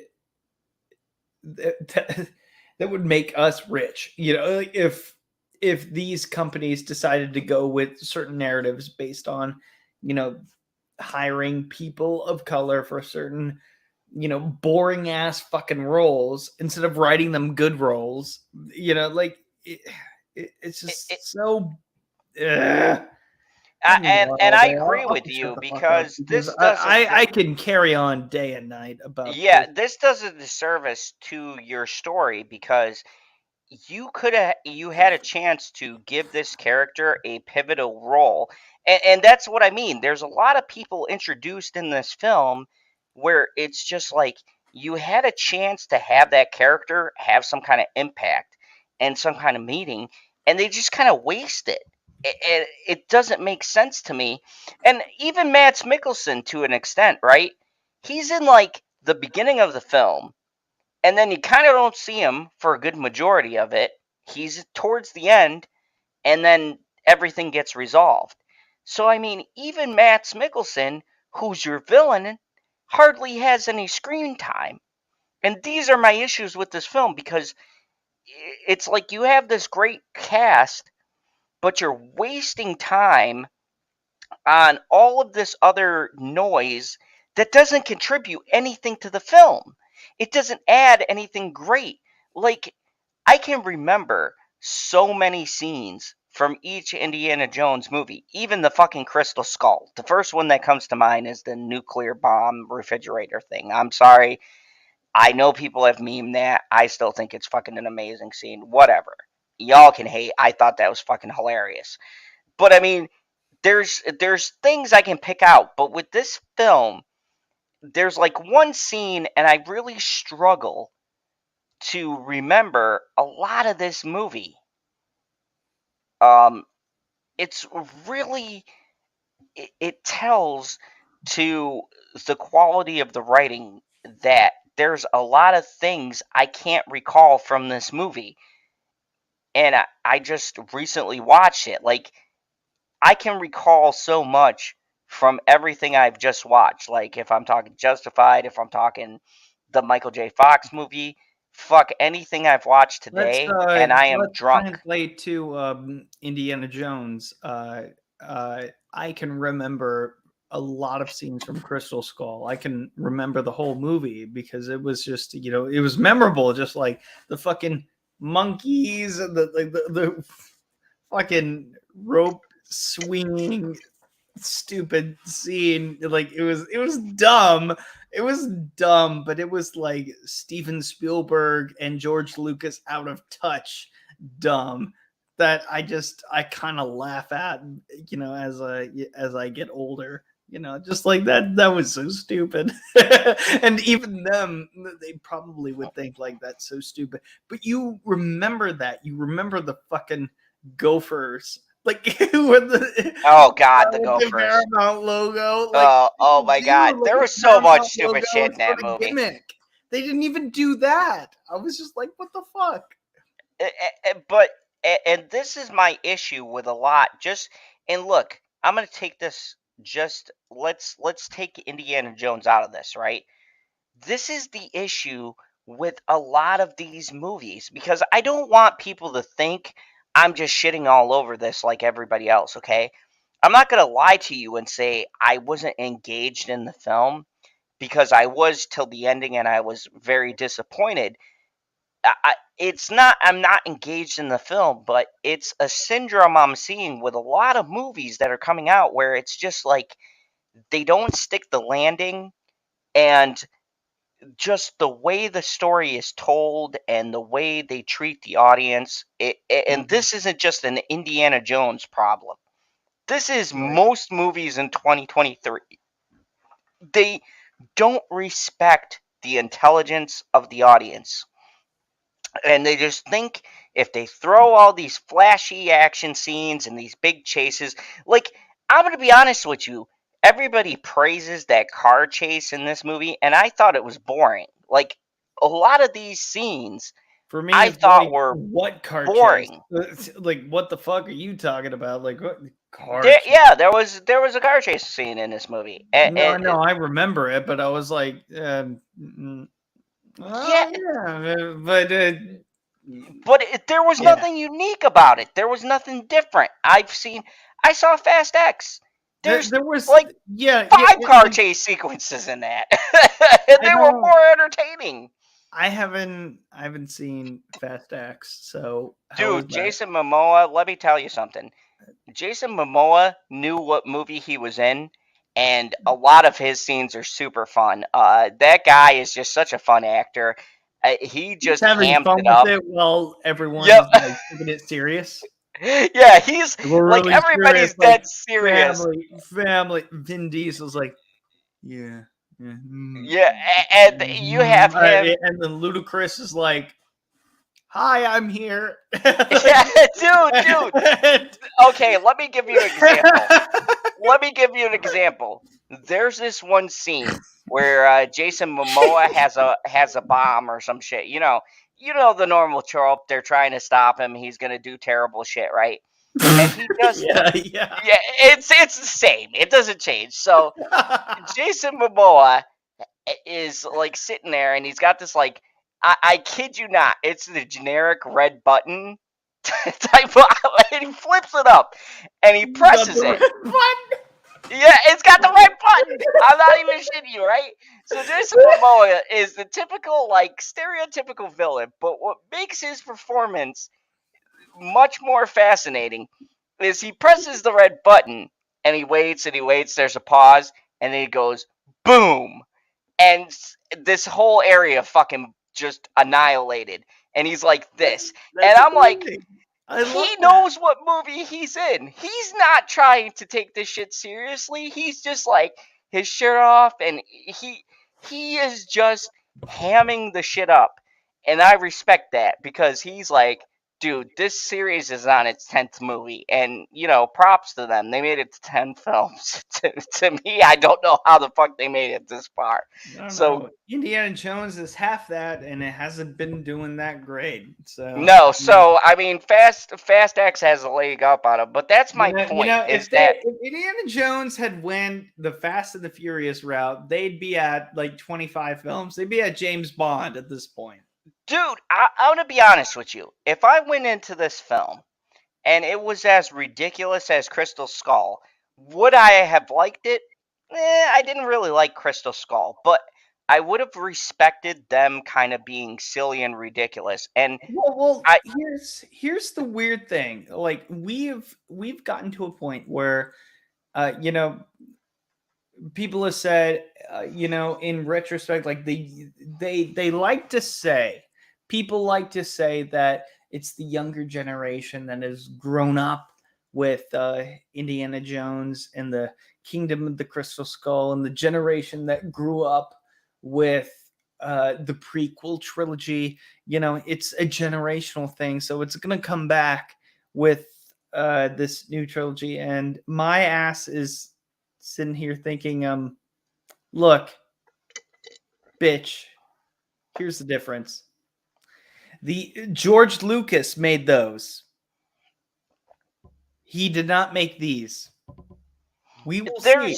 We will see with time if people if people really do embrace it. If a different generation embraces these movies, like there's this little girl on YouTube that's like Ray, like she's like a little kid liking Ray. That's fine. Like fuck that. Like that's not what we're here to talk about. It's like what's gonna have a lasting impact, generationally. Absolutely.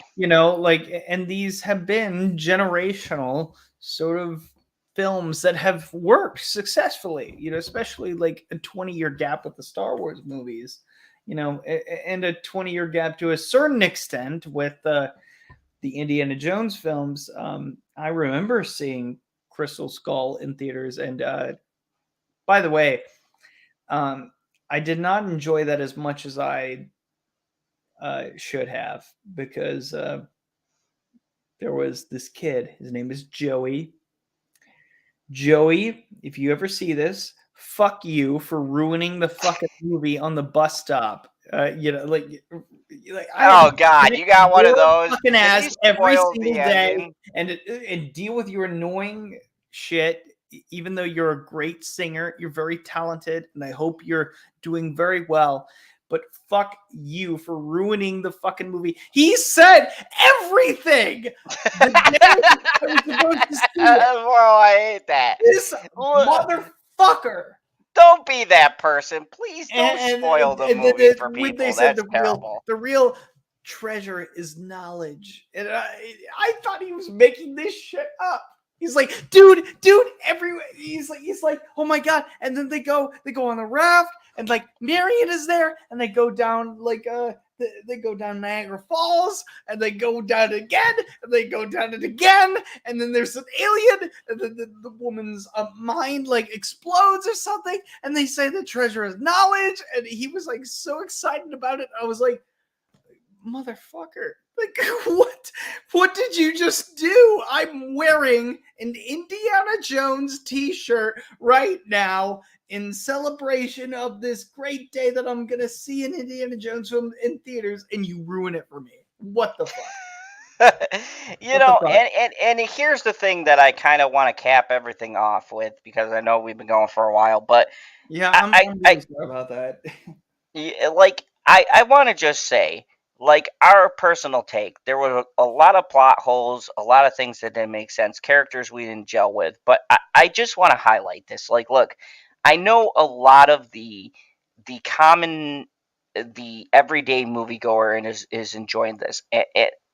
I don't want to take anything away from that. Like, look, at the end of the day, opinions are like assholes. Everybody's got one, okay? We've got our own opinions about the movie and things like that. And, like, in the grand scheme of things, this isn't the worst politically motivated film, whatever, that I've seen, okay? Like, honestly, a lot of the politics are very muted in this, so I don't want you to think we're doing this whole YouTube thing where, like, oh my God, the feminism and stuff. It's not like that. I mean, honestly, I don't know about you, Justin, but I didn't feel a lot of that woke shit. It's just that the writing this was a classic, Crystal Skull, like, well, it's a fuck up on the writing. Crystal Skull, that was a bad movie, but it was pure bad. It was like, the guys want to recapture their childhood and stuff like that, and they think it's like cringe on like like grandpa made a bad movie sort of cringe. Like, if anything, you thought that? Come on, dude. I know you're amazing, but you could do better. It's like one of those things. But it was pure. It was from their souls. It had like whatever you say about Indiana Jones, the Kingdom of the Crystal Skull, I still feel like it had a spirit, it had a soul, where Dial of Destiny lost that there was no soul to it. Spielberg and Lucas were not a part of it, and that's where the soul lies between the two of them. That's why, like, the Dial of Destiny was a failure. So the problem with this movie, I mean, all bullshit aside, and we've talked about this on our channels and everything else. This isn't an SJW woke thing, at least to me. This is a just bad writing. This is a soulless cash grab. This is the standard. They didn't really put the love and care into this film.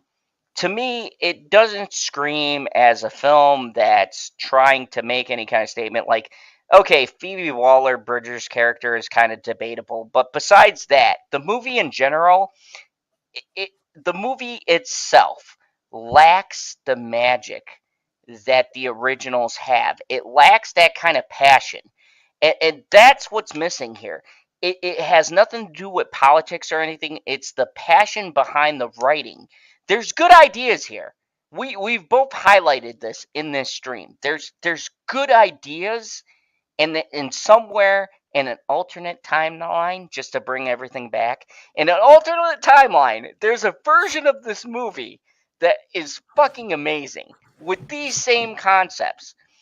And what we're talking about here is it's not the movie is just destroyed by the politics. The movie is destroyed by the fact that the people writing it didn't know what to do with the story and the premise that they had. They didn't execute the story to the best of their ability. That's just our personal opinion. Yep, that's what I was saying earlier. Yeah. Yeah, I mean, we can both agree that this good movie, ideas. There are some great ideas. They had great ideas. Like holy shit! Like the son of Han and Leia, like becomes evil, and then there's another person who's also evil, like, and then maybe she becomes the bad guy. That'd be cool. But it's just always the execution and the safety. The logic of safety is a big thing in Hollywood. Like, the logic of safety is, I agree. I don't know, is a technique in Hollywood to where a franchise is known to be successful, is a business sort of thing. Like, that's successful. Business. Let's replicate that. Perfect. Let's replicate that. Let's do that. We have the rights to that. Let's do that.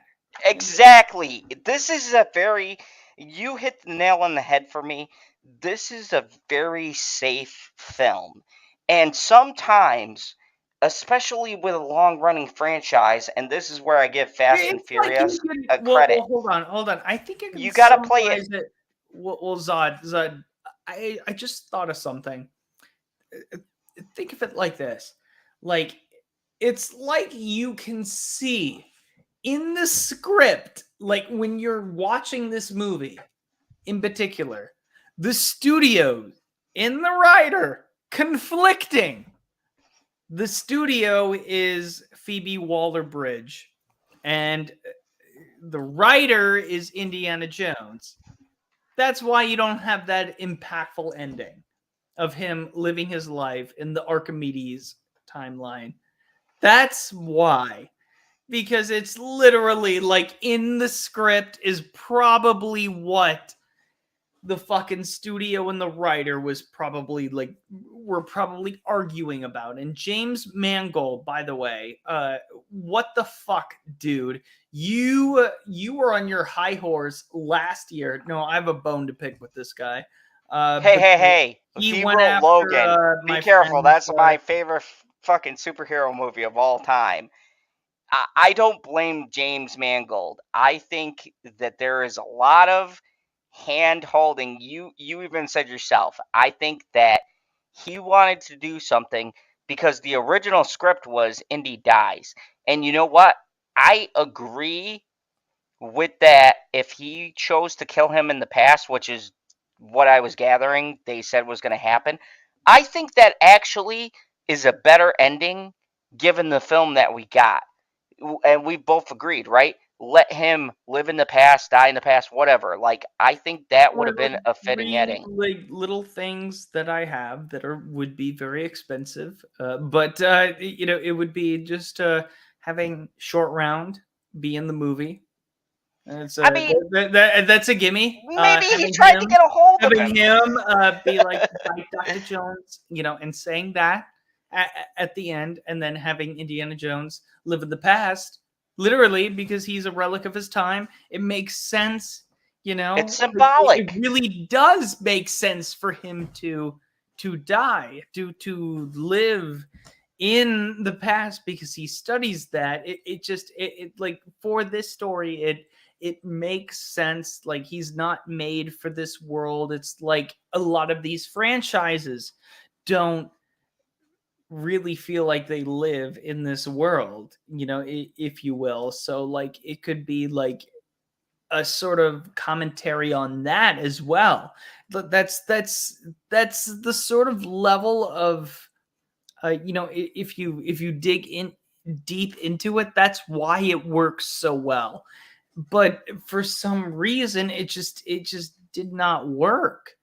And I'm really thinking, if they really had test screenings, as some rumors were saying, like, and audiences didn't react well, that's probably because they didn't film it well. And that just shows the competency of the direction. But like, again, it's either way, just sum it up, great ideas, just terrible execution, and it's so frustrating. It's so frustrating because, like, how much would you have killed to see Short Round and Indiana Jones, and goodbye, Dr. Jones. I've said it like 5 times in the stream, but like I can't get it out of my head of how great of an ending that would have been, and how it would have driven everybody to tears. And it's killing me inside. You know what? I think there is a world. Lackluster. When there is a world. You have this power, you have this movie, you have this franchise, you have so many great people working on this, and then you just have a shit story. You have terrible writers. Fire the writers. Like, Jesus Christ, they fucking suck. They suck. Either that or they're great writers, and that's why they're on strike, because the studios meddle in. I don't know what it is. I mean, and I've heard that too. This is the confusing part. If you guys don't know the history of this movie, there's been a lot of rewrites and reshoots, and this really does give credence to that argument of the strike, which is why I haven't posted anything on my channel about this. It's really tough to decipher whether it's studio interference or writing, because each of them pass the buck to the other one, right? And we don't know what the full story is. And I think at the end of the day, there is a sort of cleansing that needs to happen between both the writers, actors, and the studio itself, where you need to get out these people who are fucking pitching these terrible ideas. And I can fully believe that that a lot of it does fall on the studio itself, because they take test screenings as gospel. And test screenings is a small audience.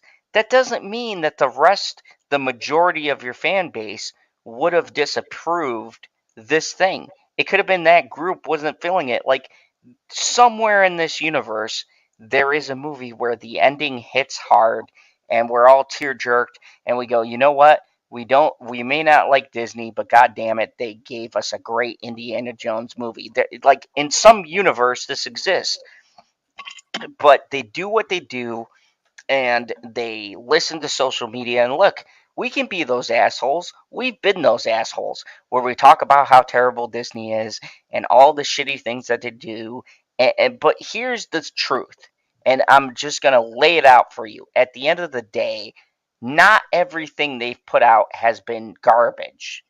It's just a good majority of it is shit. I like Guardians 3. I thought it was a fantastic movie. It's probably going to be on my top 10 list. It was a great movie, and James Gunn did exactly what he wanted to do, and he was allowed to do it. But here's the issue, is it's James Gunn. He has earned his rep to say fuck you to that corporate person and put in the stuff he wants to put into his movies. And I think that's shitty because you have a lot of good directors and a lot of good writers who might be trying to counterbalance these scripts, and they're getting shut down at a meeting and they're getting told no, and we're getting this shitty project because the one person on the panel happened to suck the dick of this higher up, and now they got all the say in how it goes. And I mean that male or female, because it goes both ways in Hollywood. Ooh, I know, hot take. It's not a fucking myth.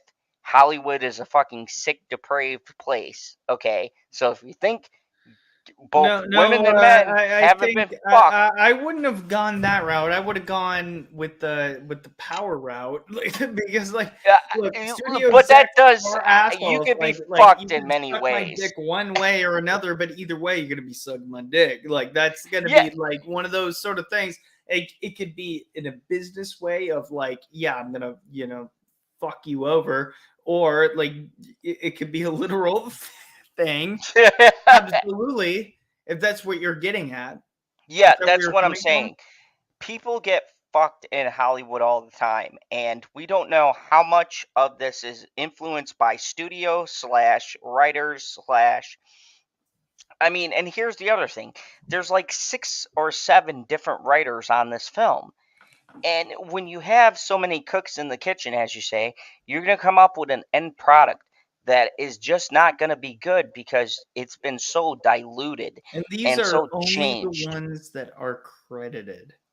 Yeah, we don't know how many writers, and how we many probably won't. ideas were brought up Yeah, there that could are have been. not credited because they're not a part of the Writers Guild. Yeah, and to that's why I think that these writer strikes and stuff are important, because you don't know how many of these people had good ideas that were just fucking ignored in the writer's room. Or ignored, especially stolen, because there was an idea of mine that was actually stolen. Yeah, like no, I mean, I'm actually being serious about this. The guys who made the Harry Potter musical also made a musical called The Guy Who Hated Musicals, and it was literally my idea of this universe where a guy wakes up where the guy hates musicals. It's a real thing. The Guy Who Hates Musicals. Oh, I might have to check that out. That was my fucking idea. Oh, so uncredited, uncredited Justin Proper here. Look it up right now. The Guy Who Hates Musicals. Look it up right now. But this is what I'm saying. The overall gist, what we're getting at is that there's a reason why these writers are on strike. Because of unfair payments, and also it's a mirage of different issues. It's a variety of different issues. My goodness, like I'm surprised they didn't go on strike years ago, because they're underpaid, they're overworked, stretched to a point where like the only good gigs that they can land are like remakes, and they want the studio wants a certain kind of film. So it feels like these writers are, sort of, they're limited to the amount of things that they can do. And that's very, very heartbreaking, because I feel like there are good stories within a lot of these writers. It's been demonstrated in a lot of films that they made.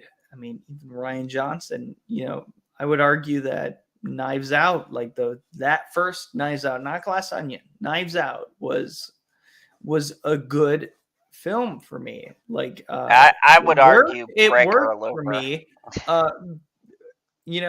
And it showed me that if given the creative freedom, you can make whatever fucking story you want, and it's fine. It's okay. People just use this as leverage for whatever. Like that's all that they want to do. They want to say like, I wrote for The Mandalorian, or I penned the script for The Force Awakens. Michael Arndt can say that.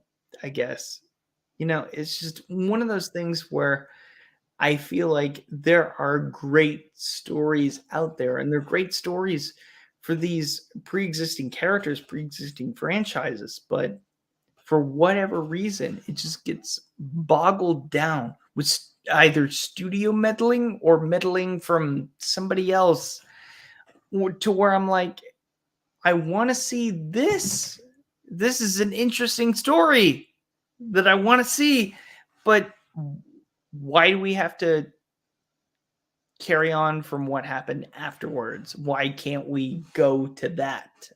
Yeah, I 100% agree with you. It's like you can see in the movie different directions that could have been taken that would have been far more interesting. But the problem is that they start the idea up and then they kind of go in a different direction back to what they're trying to establish with this film, and it's just like, no, I wanted to know more about that character. I wanted more of that backstory. And I think this is really indicative to the problem facing Hollywood right now, is that that everybody wants to play it safe. And don't get me wrong, this movie is a very safe movie. It's very family friendly action, whatever else, and it's just designed that way because the studio wants it to be marketable to as many people as they can. And that's my biggest problem with this film, because there is something to be said about taking risks and putting yourself out there. And I said this a billion times with the Michael J. Fox documentary. That film is just a film about a man talking about his life, and he is laying bare all of his experiences and his trials and tribulations. And there's something in that filmmaking, there's something in that daring and bold, naked kind of filmmaking where you're laying it all on the line and you're just asking people to Yeah, accept like you. I wouldn't even call it naked. I would say unmasked. I mean, Is yeah, that a better way? yeah, Naked. it's unmasked, but you really Remember, you're talking to a guy who's like half gay and like Michael J. Fox. okay. Jesus Christ. You're getting I'm me glad like, we still got jokes in this. don't set up unrealistic expectations. All right. Okay, That's what I'm let's saying. just say unmasked, right? It's a peek behind a curtain. I think the problem with filmmaking today is that people are afraid to take risks, and this movie is very safe to me. And I want a filmmaker, and I want a film that is daring and that is not afraid to challenge your expectations. And that doesn't mean all these political overt messaging. It means a film that makes me think and evaluate things in life. And after watching the Michael J. Fox movie, I can't think of another movie so far. I still have to see Oppenheimer, but I can't think of a movie that challenges my worldviews and even critiquing like this film did. This film challenged me, and I sat back at the end of it going, shit, this isn't even a film that's going to go into the cinema. This is on Apple fucking TV. And this movie has made me think and reevaluate shit in my life more than 2 hours and a half of this Indiana Jones movie. And I know it's an unfair comparison, but if Indiana Jones, they had so much good setup to so many emotional payoff and they don't execute it, then I gotta say it's a movie that fails to me because it doesn't challenge me. It doesn't subvert my expectations. God damn, I hate that, but that's the real in a good meaning. way, and they Yeah, could in a have good done way. that in a good way. You know, they Yeah, had that opportunity there, but they didn't have the right people there. They didn't have the right. I don't know. Just I'm really stuck. I'm really stuck on that whole like leaving Indiana Jones back in time because of the reasons of, as I said before, probably like 4 times at this point, just having Indiana Jones being shot. Yeah, don't do that. Leave him back in time without being shot. Okay, that can work. Having short round, I'm very stuck on that. I'm not gonna let that fucking go. You know, oh my god, I but know. I Not agree. I everyone could agree. be There's no. everything everywhere all at once, but you could certainly try, and you can try with diversity, which you care so much about. Bullshit. Yeah, no, Dude, but, everything. fuck that. Okay, let me give you an example. You have this good idea that you could easily like have like a great moment, and everyone would cry in the theater. Everyone Oh would yeah, be yeah. super happy. It'd be Everyone would riveting. rejoice and say, "This Steven Spielberg, you sir, that riding off into the sunset thing." That pales in comparison to this beautiful moment that we finally got with these characters. Oh, Yeah, yes. they had Amazing. and they Amazing. had that opportunity. That's the thing that boggles my mind because here's the thing: we've brought up everything everywhere all at once. You remember that? I don't know if you've seen the movie, but The I fanny did with pack my mom. scene. Okay, He beats the fuck out of people with fanny packs.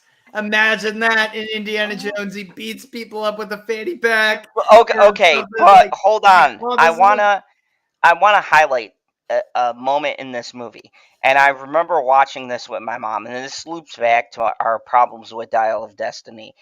Uh, I remember that scene where they travel to the dimension where uh, the daughter and the mother are rocks, and it's silent, and there's no music, no nothing, and there's just like text, right? There's subtitles on the screen where they're having a heartfelt conversation between a mother and a daughter about what's going on, and they're trying to work this out before she fucking ends the multiverse. Which, by the way, they did multiverse better than Marvel. But anyways, uh, and there's this brilliant scene where there's no music, there's no sound, but it's two rocks with googly eyes talking, and it is the most emotional scene in the movie. And they're just having this heartfelt dialogue about the meaning of life, and they do it with nothing. Like this is the budget for this film was super low, and they just have this shot of these two rocks talking to each other, and it's pulling together the meaning of life and the universe and everything else. And there's something so profound and beautiful about that moment. And you could have that in Indiana Jones, but they wasted it. And these are our problems with the film. Like we see the potential, and maybe we're just overreaching. Maybe our expectations are too high, but they should be high because at the end of the day, we grew up with these movies. There's some movies that come along that define you as a person. I remember seeing Back to the Future for the first time. I remember the experience that I got. I remember seeing fucking Teen Wolf. And then I watched the Teen Wolf show on MTV just because it was based off of the Michael J. Fox what Teen was Wolf. And don't that? get me wrong, the first like 4 seasons were pretty good. I stuck until the end, but that isn't the point. The point is these are the kind of movies that shaped who we are. And you might call us old or old fashioned or whatever the fuck else. But when you are in a franchise that's designed for people like us, I don't accept that. Oh, you got to change and modernize it. No, because you chose to dig this back up, so you have to pay respect to the franchise itself, and you have to acknowledge, and you have to gracefully move along. Cobra Kai, we talk about this show all the time, right? Cobra Kai is the perfect example of introducing new characters into an already established franchise. For Did the I most tell you part. I got to meet some of the cast from Cobra Kai?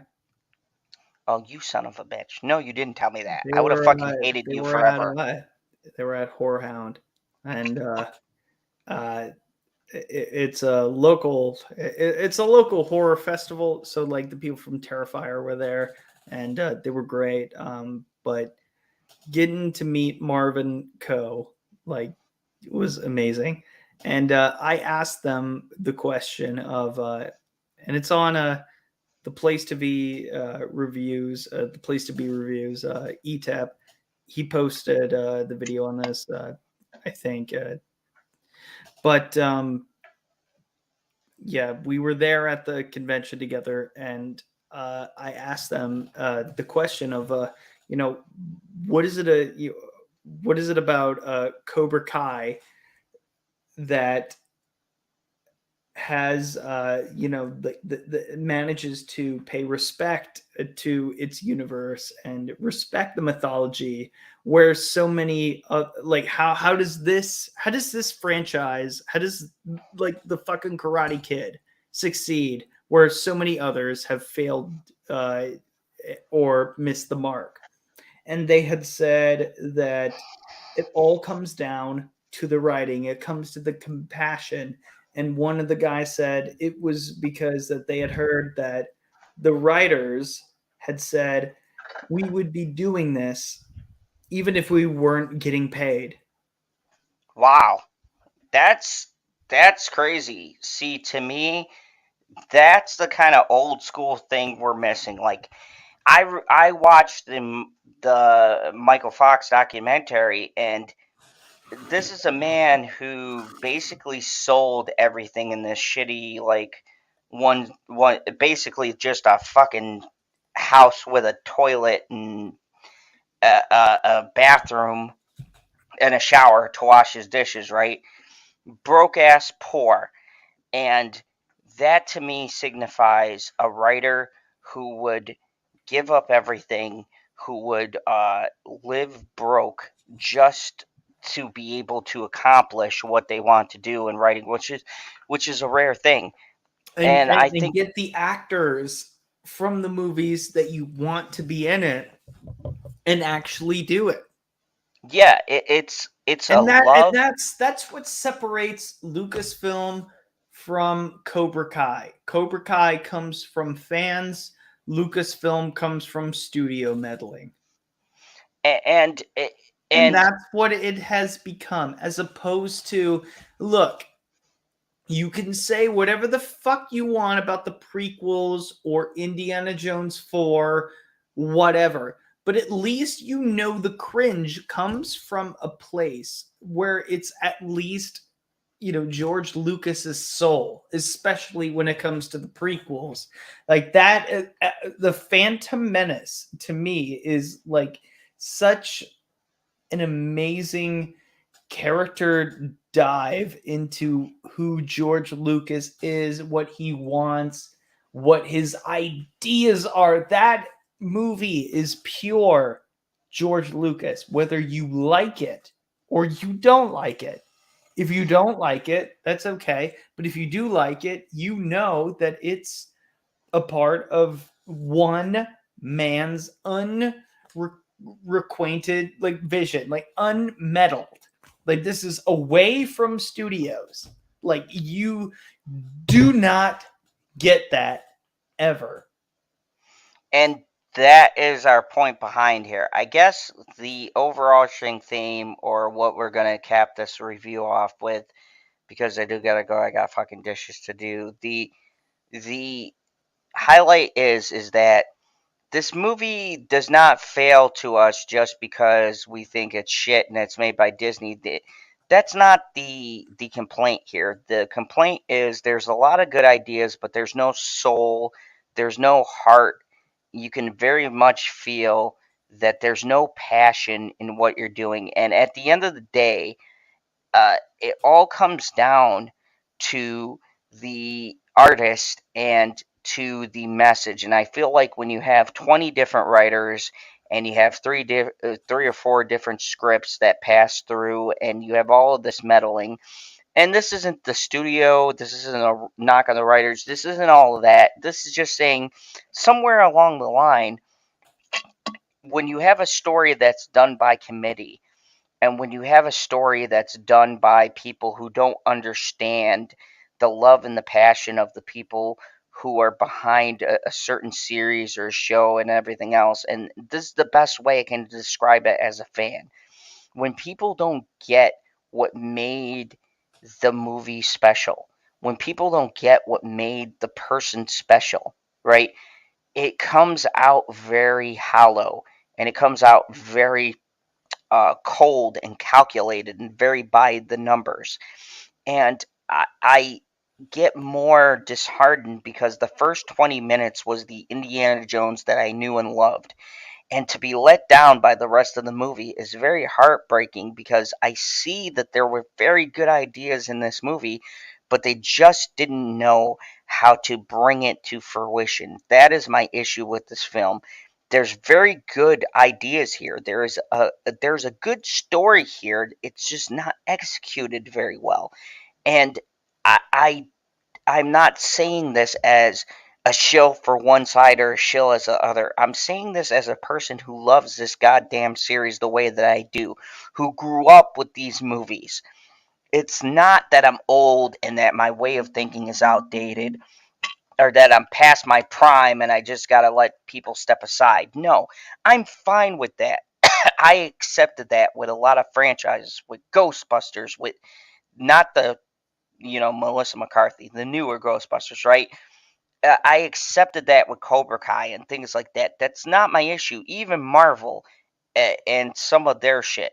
I've accepted that. That's not my issue. My issue is I want to feel the passion and the love and the time and effort into just making something that respects what I grew up with.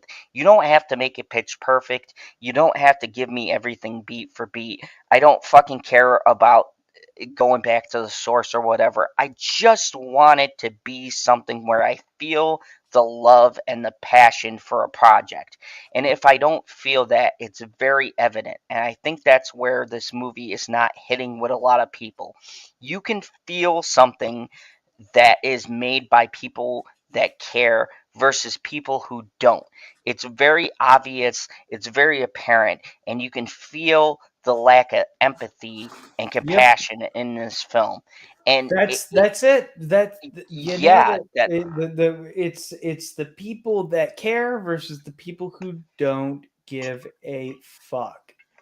and And that's Lucasfilm, unfortunately, is the prime example of people who don't give a flying fuck in terms of the studio.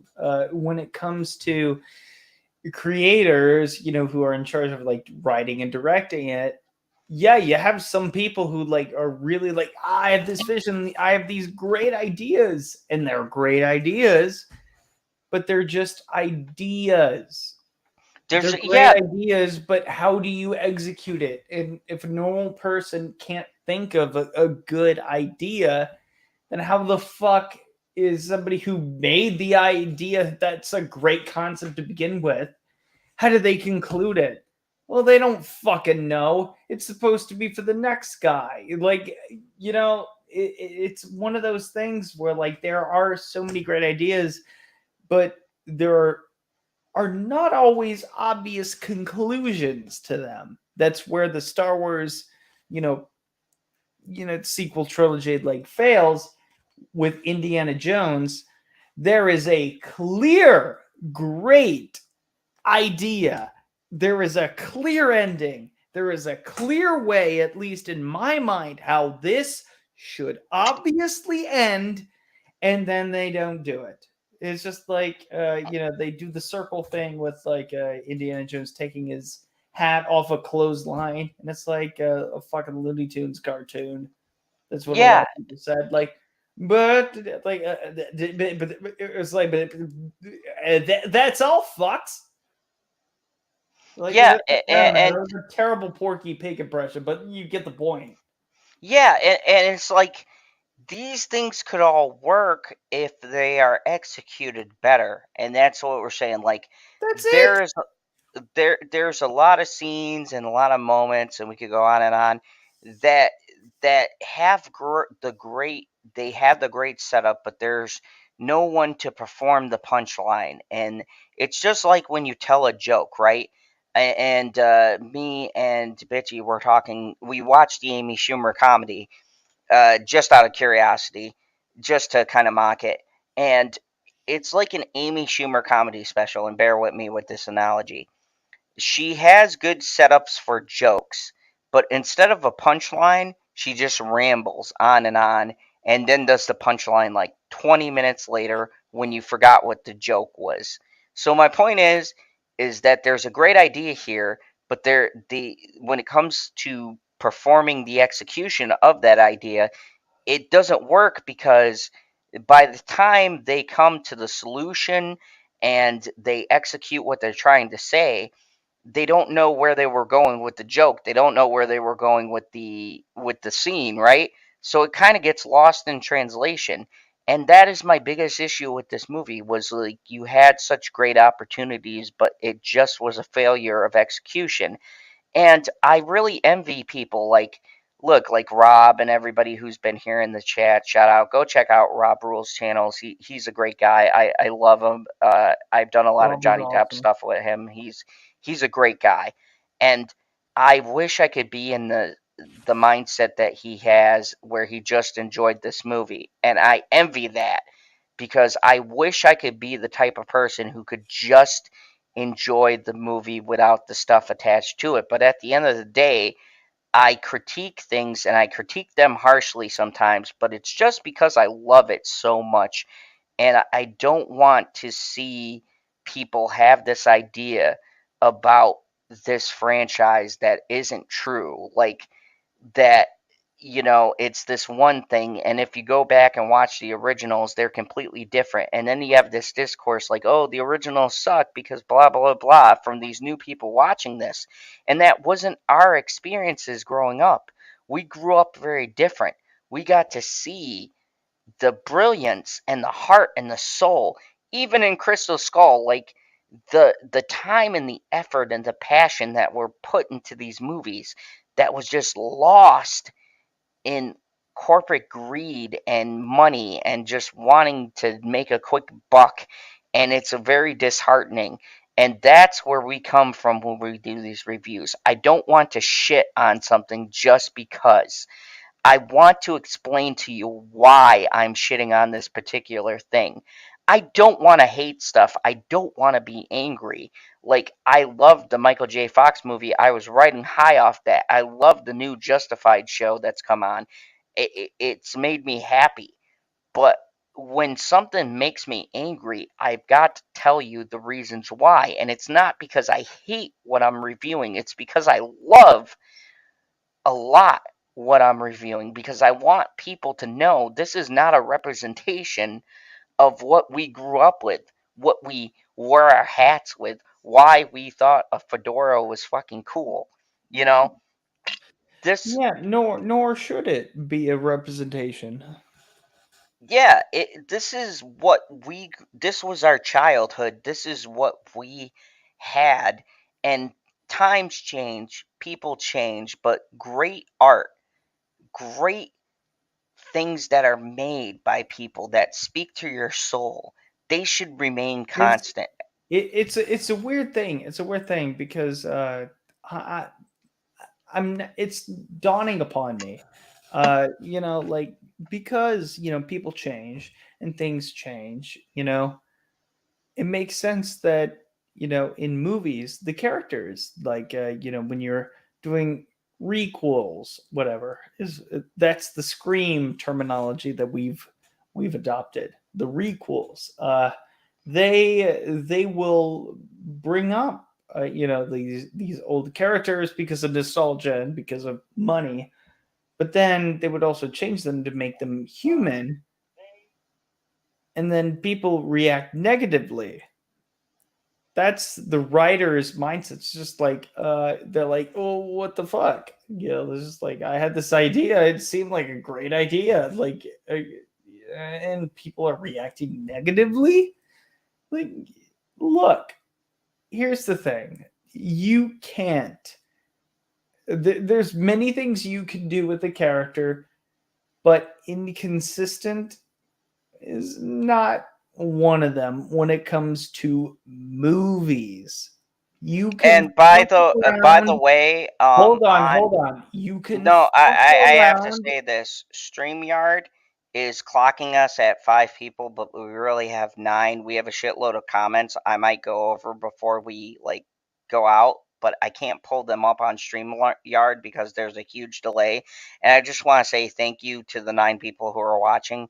I am aware it's just StreamYard has a huge delay right now, and I see your comments, and I'm reading them right now. Continue, Justin. I'm sorry I interrupted you. Oh no, it's fine. I just I was um I was about to say, like, what the fuck happened to to all the people, like all the comments? I'm like, is it my internet?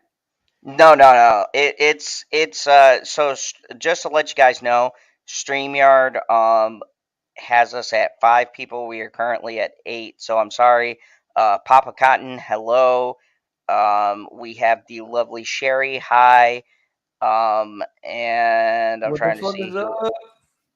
Janie Davis, hello. Hi, everybody. If you just joined us, we are Christina. She's lurking. She says she's lurking. So hi, Rebecca. Hey, I just want you to know I see you guys. I just had to pull you up on a different tab because right now, for some reason, our StreamYard is not linking with the actual count that we have going. But I want you guys to know I'm reading your chat, and I may just say it out loud because some of these are pretty funny. And I want to say that thank you guys for watching because we're getting into some philosophical stuff, but it's very important because I know a lot of people have enjoyed What the this fuck are movie. these comments? I want to know. We have the lovely Sherry here. We have lovely Sherry. She was just saying hi to everyone. And then Papa Cotton said, I heard the movie was grade A stinker. I've the best roast I've heard so far was Diana Jones and the diagram of diversity.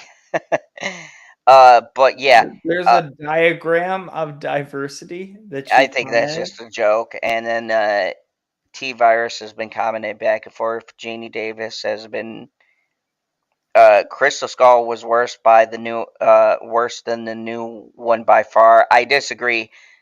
We talked about this. The Crystal Skull to me was worse because it, or I mean, the Dial of Destiny was worse because it's lacking the heart and soul, which we went into. If you guys have been watching us, which you have, uh, Yeah, it, I it, mean, it like it's one thing that if one of us makes a cringe video, but if somebody else makes a cringe video, but it's happens to be in our name, it would be kind of weird.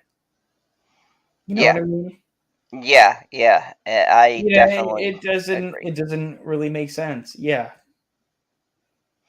Uh, When it comes to the actual creator, like there's a sort of smile that you get on their face, and probably yours too, yeah, as a viewer, just like how amazing it is to have like someone's unapologetic heart and soul and full storyline, unedited. Like, this is like a big thing. People forget, like, the Phantom Menace is the biggest is the largest grossing film from an independent filmmaker who wants to make this story really work, and I get it, it sucks, it's not great, but you will never get a pure version of someone's vision from one man's head, like pure vision. For like the pod racing would not be a thing without him. Like all this lore that comes from just this one movie. My God, you will never get that again. Yeah, and that's a shame. That's what we're talking about here. For us, Indiana Jones fails not because of the great ideas that it put out, but because of the fact that within those ideas there was no execution to it. There was no passion to it. I'm going to be honest. I'm really looking forward to seeing this Barbie movie. I don't care that people are saying it's a feminist movie, whatever. I will judge a movie myself. And I'm looking forward to it because of how crazy the whole aesthetics is. I just in my head said, you know what? If they make a world I picture Barbie would live in, then I am fine with whatever else they decide to do. Well, I think it's strange they're going to the real world. Whatever. That's what they do with these The kinds of Barbie stories. movie. But I don't know what the fuck. but I respect. Look, I respect that because you're coming out with a fresh idea, right? You're saying, what if Barbie was real and this is the world she inhabits, and then she comes into our world, and what does that look like? I respect taking that kind of chance with an outlandish premise because it's clearly something based upon the marketing and everything else. I haven't seen the movie, but based upon what I've seen, it's a clear premise where they're having fun with it and they're trying to do something unique and different. And I think this Barbie movie is going to do spectacular because it's a fresh, crazy idea that no one's seen. And I think if I'm going to end this stream, I want to end it on that we need to take a lot more chances. We need to be more bold and we need to be more daring. And Yeah, people need and to there are be. chances that you can take with properties that are well known that can be interesting, that can be profitable if you want to go that route, but also your original ideas, holy shit, you have a lot of good ones. Maybe. No. Terrence says there's nothing fresh about the Barbie movie. It's based on something that's been around for decades. I disagree. Yes, it's true. It's been around for decades, but I think it's interesting to put people in that world. To Um, finally make a movie about it, yeah, like I you think want to it could see be. that kind of struggle on screen. Like there's a Yeah, lot I of think it things could that be we fun. wanted to see on screen. Yeah, as opposed to like animated or like something that's like direct to video or whatever. You know, Yeah, I mean, I get what you're saying, Terrence. About Barbie has been around for years, and you feel it's not original, but I think that that's the thing, right? It's not about that necessarily that concept. I want to see what they do with the concept, and this could be said about Indiana Jones, right? Swinging it back around. It's not the story, but it's what you choose to do with it that matters. And yes, I've seen Once and Always about the Power Rangers. I thought that was very good. oh, Um, once and always. yeah, I thought that was a pretty We good. can talk about that later. Yeah, Planet Q's Queen. I know I've got to get around to reviewing that. I did watch it. I do have some critiques, but yeah, I do see where you're coming from with that. I thought the way they handled certain things were good, but I'll get into that. But the enemy of the patriarchy, Barbie has been pushing that. Look, T Virus, I get what you're saying. But like I said, I want to see the film for myself and see what they do with the concept and see where it goes, because I've gotten into this thing. I don't want to judge something based on things that I'm hearing. I want to experience it for myself and then kind of go from there. And I know you see 20 movies every fucking week, so you know what I mean. Like, it could be terrible, but we got to go and see it and see what it is. So thank you everybody for watching. I really appreciate you guys sticking around and listening to us. We have 10 people here. Our number on StreamYard doesn't show it, but I really appreciate all of you. And I know we didn't get into specifics really of this movie, but I think That's you get fine. the gist. There's one thing that I will make just for the record. I will not be seeing the Barbie movie at all, unless Margot Robbie slow dances with me. Then I will absolutely see the movie. So everybody get on fucking Twitter and DM fucking Margot Robbie, because I want to do a review with Justin Proper on the Barbie movie. I want to do a review with you on that movie. I think it would be fucking hilarious. You gotta take these fucking chances. I think it would be hilarious. Hey, everybody in the comments, Justin can't see him. I'm gonna pull up my thing right now. Everybody in the comments, if you want to see Justin review the Barbie movie with me, put bees in the chat right now, and I'm gonna let him know how many bees we got in the chat. Everybody who's here right now, all 8 people, put bees in the chat. What does that have to do with what we were? No. I want Justin to be subjected to seeing this Barbie movie, and I want to go back and forth with him. But I think this would be a fun review. If you want Justin to do a Barbie review, put a B in the chat. Oh, I misheard. Oh, let's look at this. What do we got? What do we got? We got some bees coming. We got some bees. Everybody, put a B in the chat. Terrence is saying no. He's gonna spam no. But let's put some bees in the chat for Justin Proper going to see the Barbie movie. We will do a review on it. I think he would just have a blast. You're gonna have to take a long trip to Ohio, and then you're gonna have to pay for the movie. Yeah, I would go. Planet Q's Queen. Take send you a bunch of bees. PB with you, and then we'll be fine. Hashtag Justin, please look at that. The people want you to. We are reviewers. I don't know. Of the people. I don't know. I can't see the comments or anything. It's been kind of stagnant for 2 hours. Yeah, it's because I don't know, on our StreamYard it's not showing up. Yeah, StreamYard has been really fucking up. But yeah, you know what? I'm gonna work on Justin. Don't you guys worry. I'm gonna see if I can get him to do a review on this film. I think it would be fucking hilarious. Look, it'll take Margot Robbie like giving a shout out to me or something, or I don't know. I will fucking write. I will text. I will DM her. It would fucking write to you every day and encouraging me. Come on, you can't.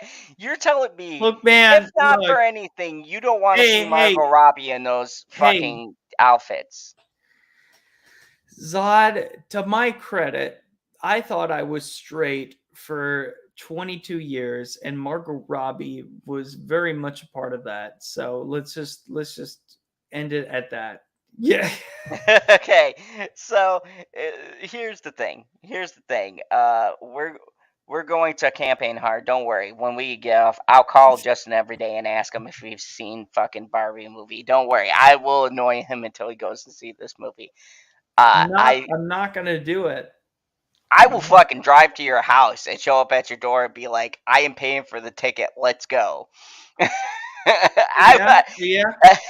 And You then send in me the your back, address. I will you're like, drive up you have there. like an Uber driver sticker or like a Lyft sticker, and then like Motherfucker, the I post got a is Kia like, Soul. hey I will guys, take the like fucking weekend I off. I just happened to be here, and I will my take the Uber weekend just off. happened to take me all the way out here. So you're gonna buckle up, or you're just gonna look like a fucking idiot. Like, are we Rebecca gonna says go if see you this watch movie, Barbie, guy? You know, like that's what he would say. Rebecca made you a challenge. If you watch Barbie, she will watch Scream. I'm just saying. She hasn't I watched will. Scream. No, you do it for Rebecca. She needs to see these Scream movies. Like, you are doing a service. You need to do your job Well, as a here's content the creator. service. How about we do a double feature and we'll watch it together? How about that? I mean, hey, I'd be down for that. Like, look, if you guys want, leave us some comments in this video. Let me know, and I will set a day, and we can do a fucking watch along. And we'll watch the Barbie movie together. Because it would be fun to see your live reactions. Like, look, we probably won't be able to show it on YouTube because, copyright is a thing. Oh But yes. but I've been do working a my watch way along with around some of the other reactions that we've done. it. Yeah, snakes on a plane. Were we able to even put that? I can't come up with a way that will make it work. I cannot. There's a lot of great moments in there, but Oh my God, we had so many great moments. I think the only place you'd be able to do that is like TikTok or something. But anyways, thank you guys for watching. Go check out Justin Proper's channel. Justin, do you have anything new coming out that you like to promote before we get out of here? no. God damn, man. Like, what about the Barbie movie you're going to go see and then do a review with me on the channel here? I don't know. Like, are we gonna live react to it with all of our fans or whatever, or are we gonna? Am I gonna slow dance with Margot Robbie and then I'm gonna see it? I don't know. What are we trying to do? Hold on. I Like am going to look this up. if it takes like, and by slow dance I mean like, I don't know, like it could be as simple as like, all right, hey girl, and then like she does a little twirl, and I'm like, all right, my life has been made. You look like a princess, babe. All right, goodbye. That's fine by me. I would love that. I don't know. Maybe I'm too gay for this shit, but Okay, I so don't here's the know. thing. I don't know. I don't know. Am I gonna watch this? Am I not gonna watch this? I don't know. It would depend. Margot, give me a call. Okay, so the Barbie movie has an exclusive deal on HBO Max, of course, and on Netflix and Amazon. So when it gets released to HBO Max, I have HBO Max. It's not gonna be in I theaters. will give you my account. I will give you the account and the password, and me I and you thought will this sit was here and gonna fucking be a watch this. movie. I thought it was gonna be in It's a theaters. movie. It's a movie. I will give you the account login. I But will it's give you not my in password. theaters. It's in theaters, but it's coming. They're saying the platforms it's going to drop on, which is going to be HBO Max and The same Netflix day. and Amazon. No, not same day. So we're going to have to wait a little bit, which is why you need to see it in theaters. Look, don't give me that yawn. I'm tired. Look, we're going to see it. Tired. Good night, guys. All right, so good night, everybody. We'll see you later. Thank you for watching, and as always, remember the only rule here in the Phantom Zone: kneel before Barbie. I'm better than Zod. Fuck.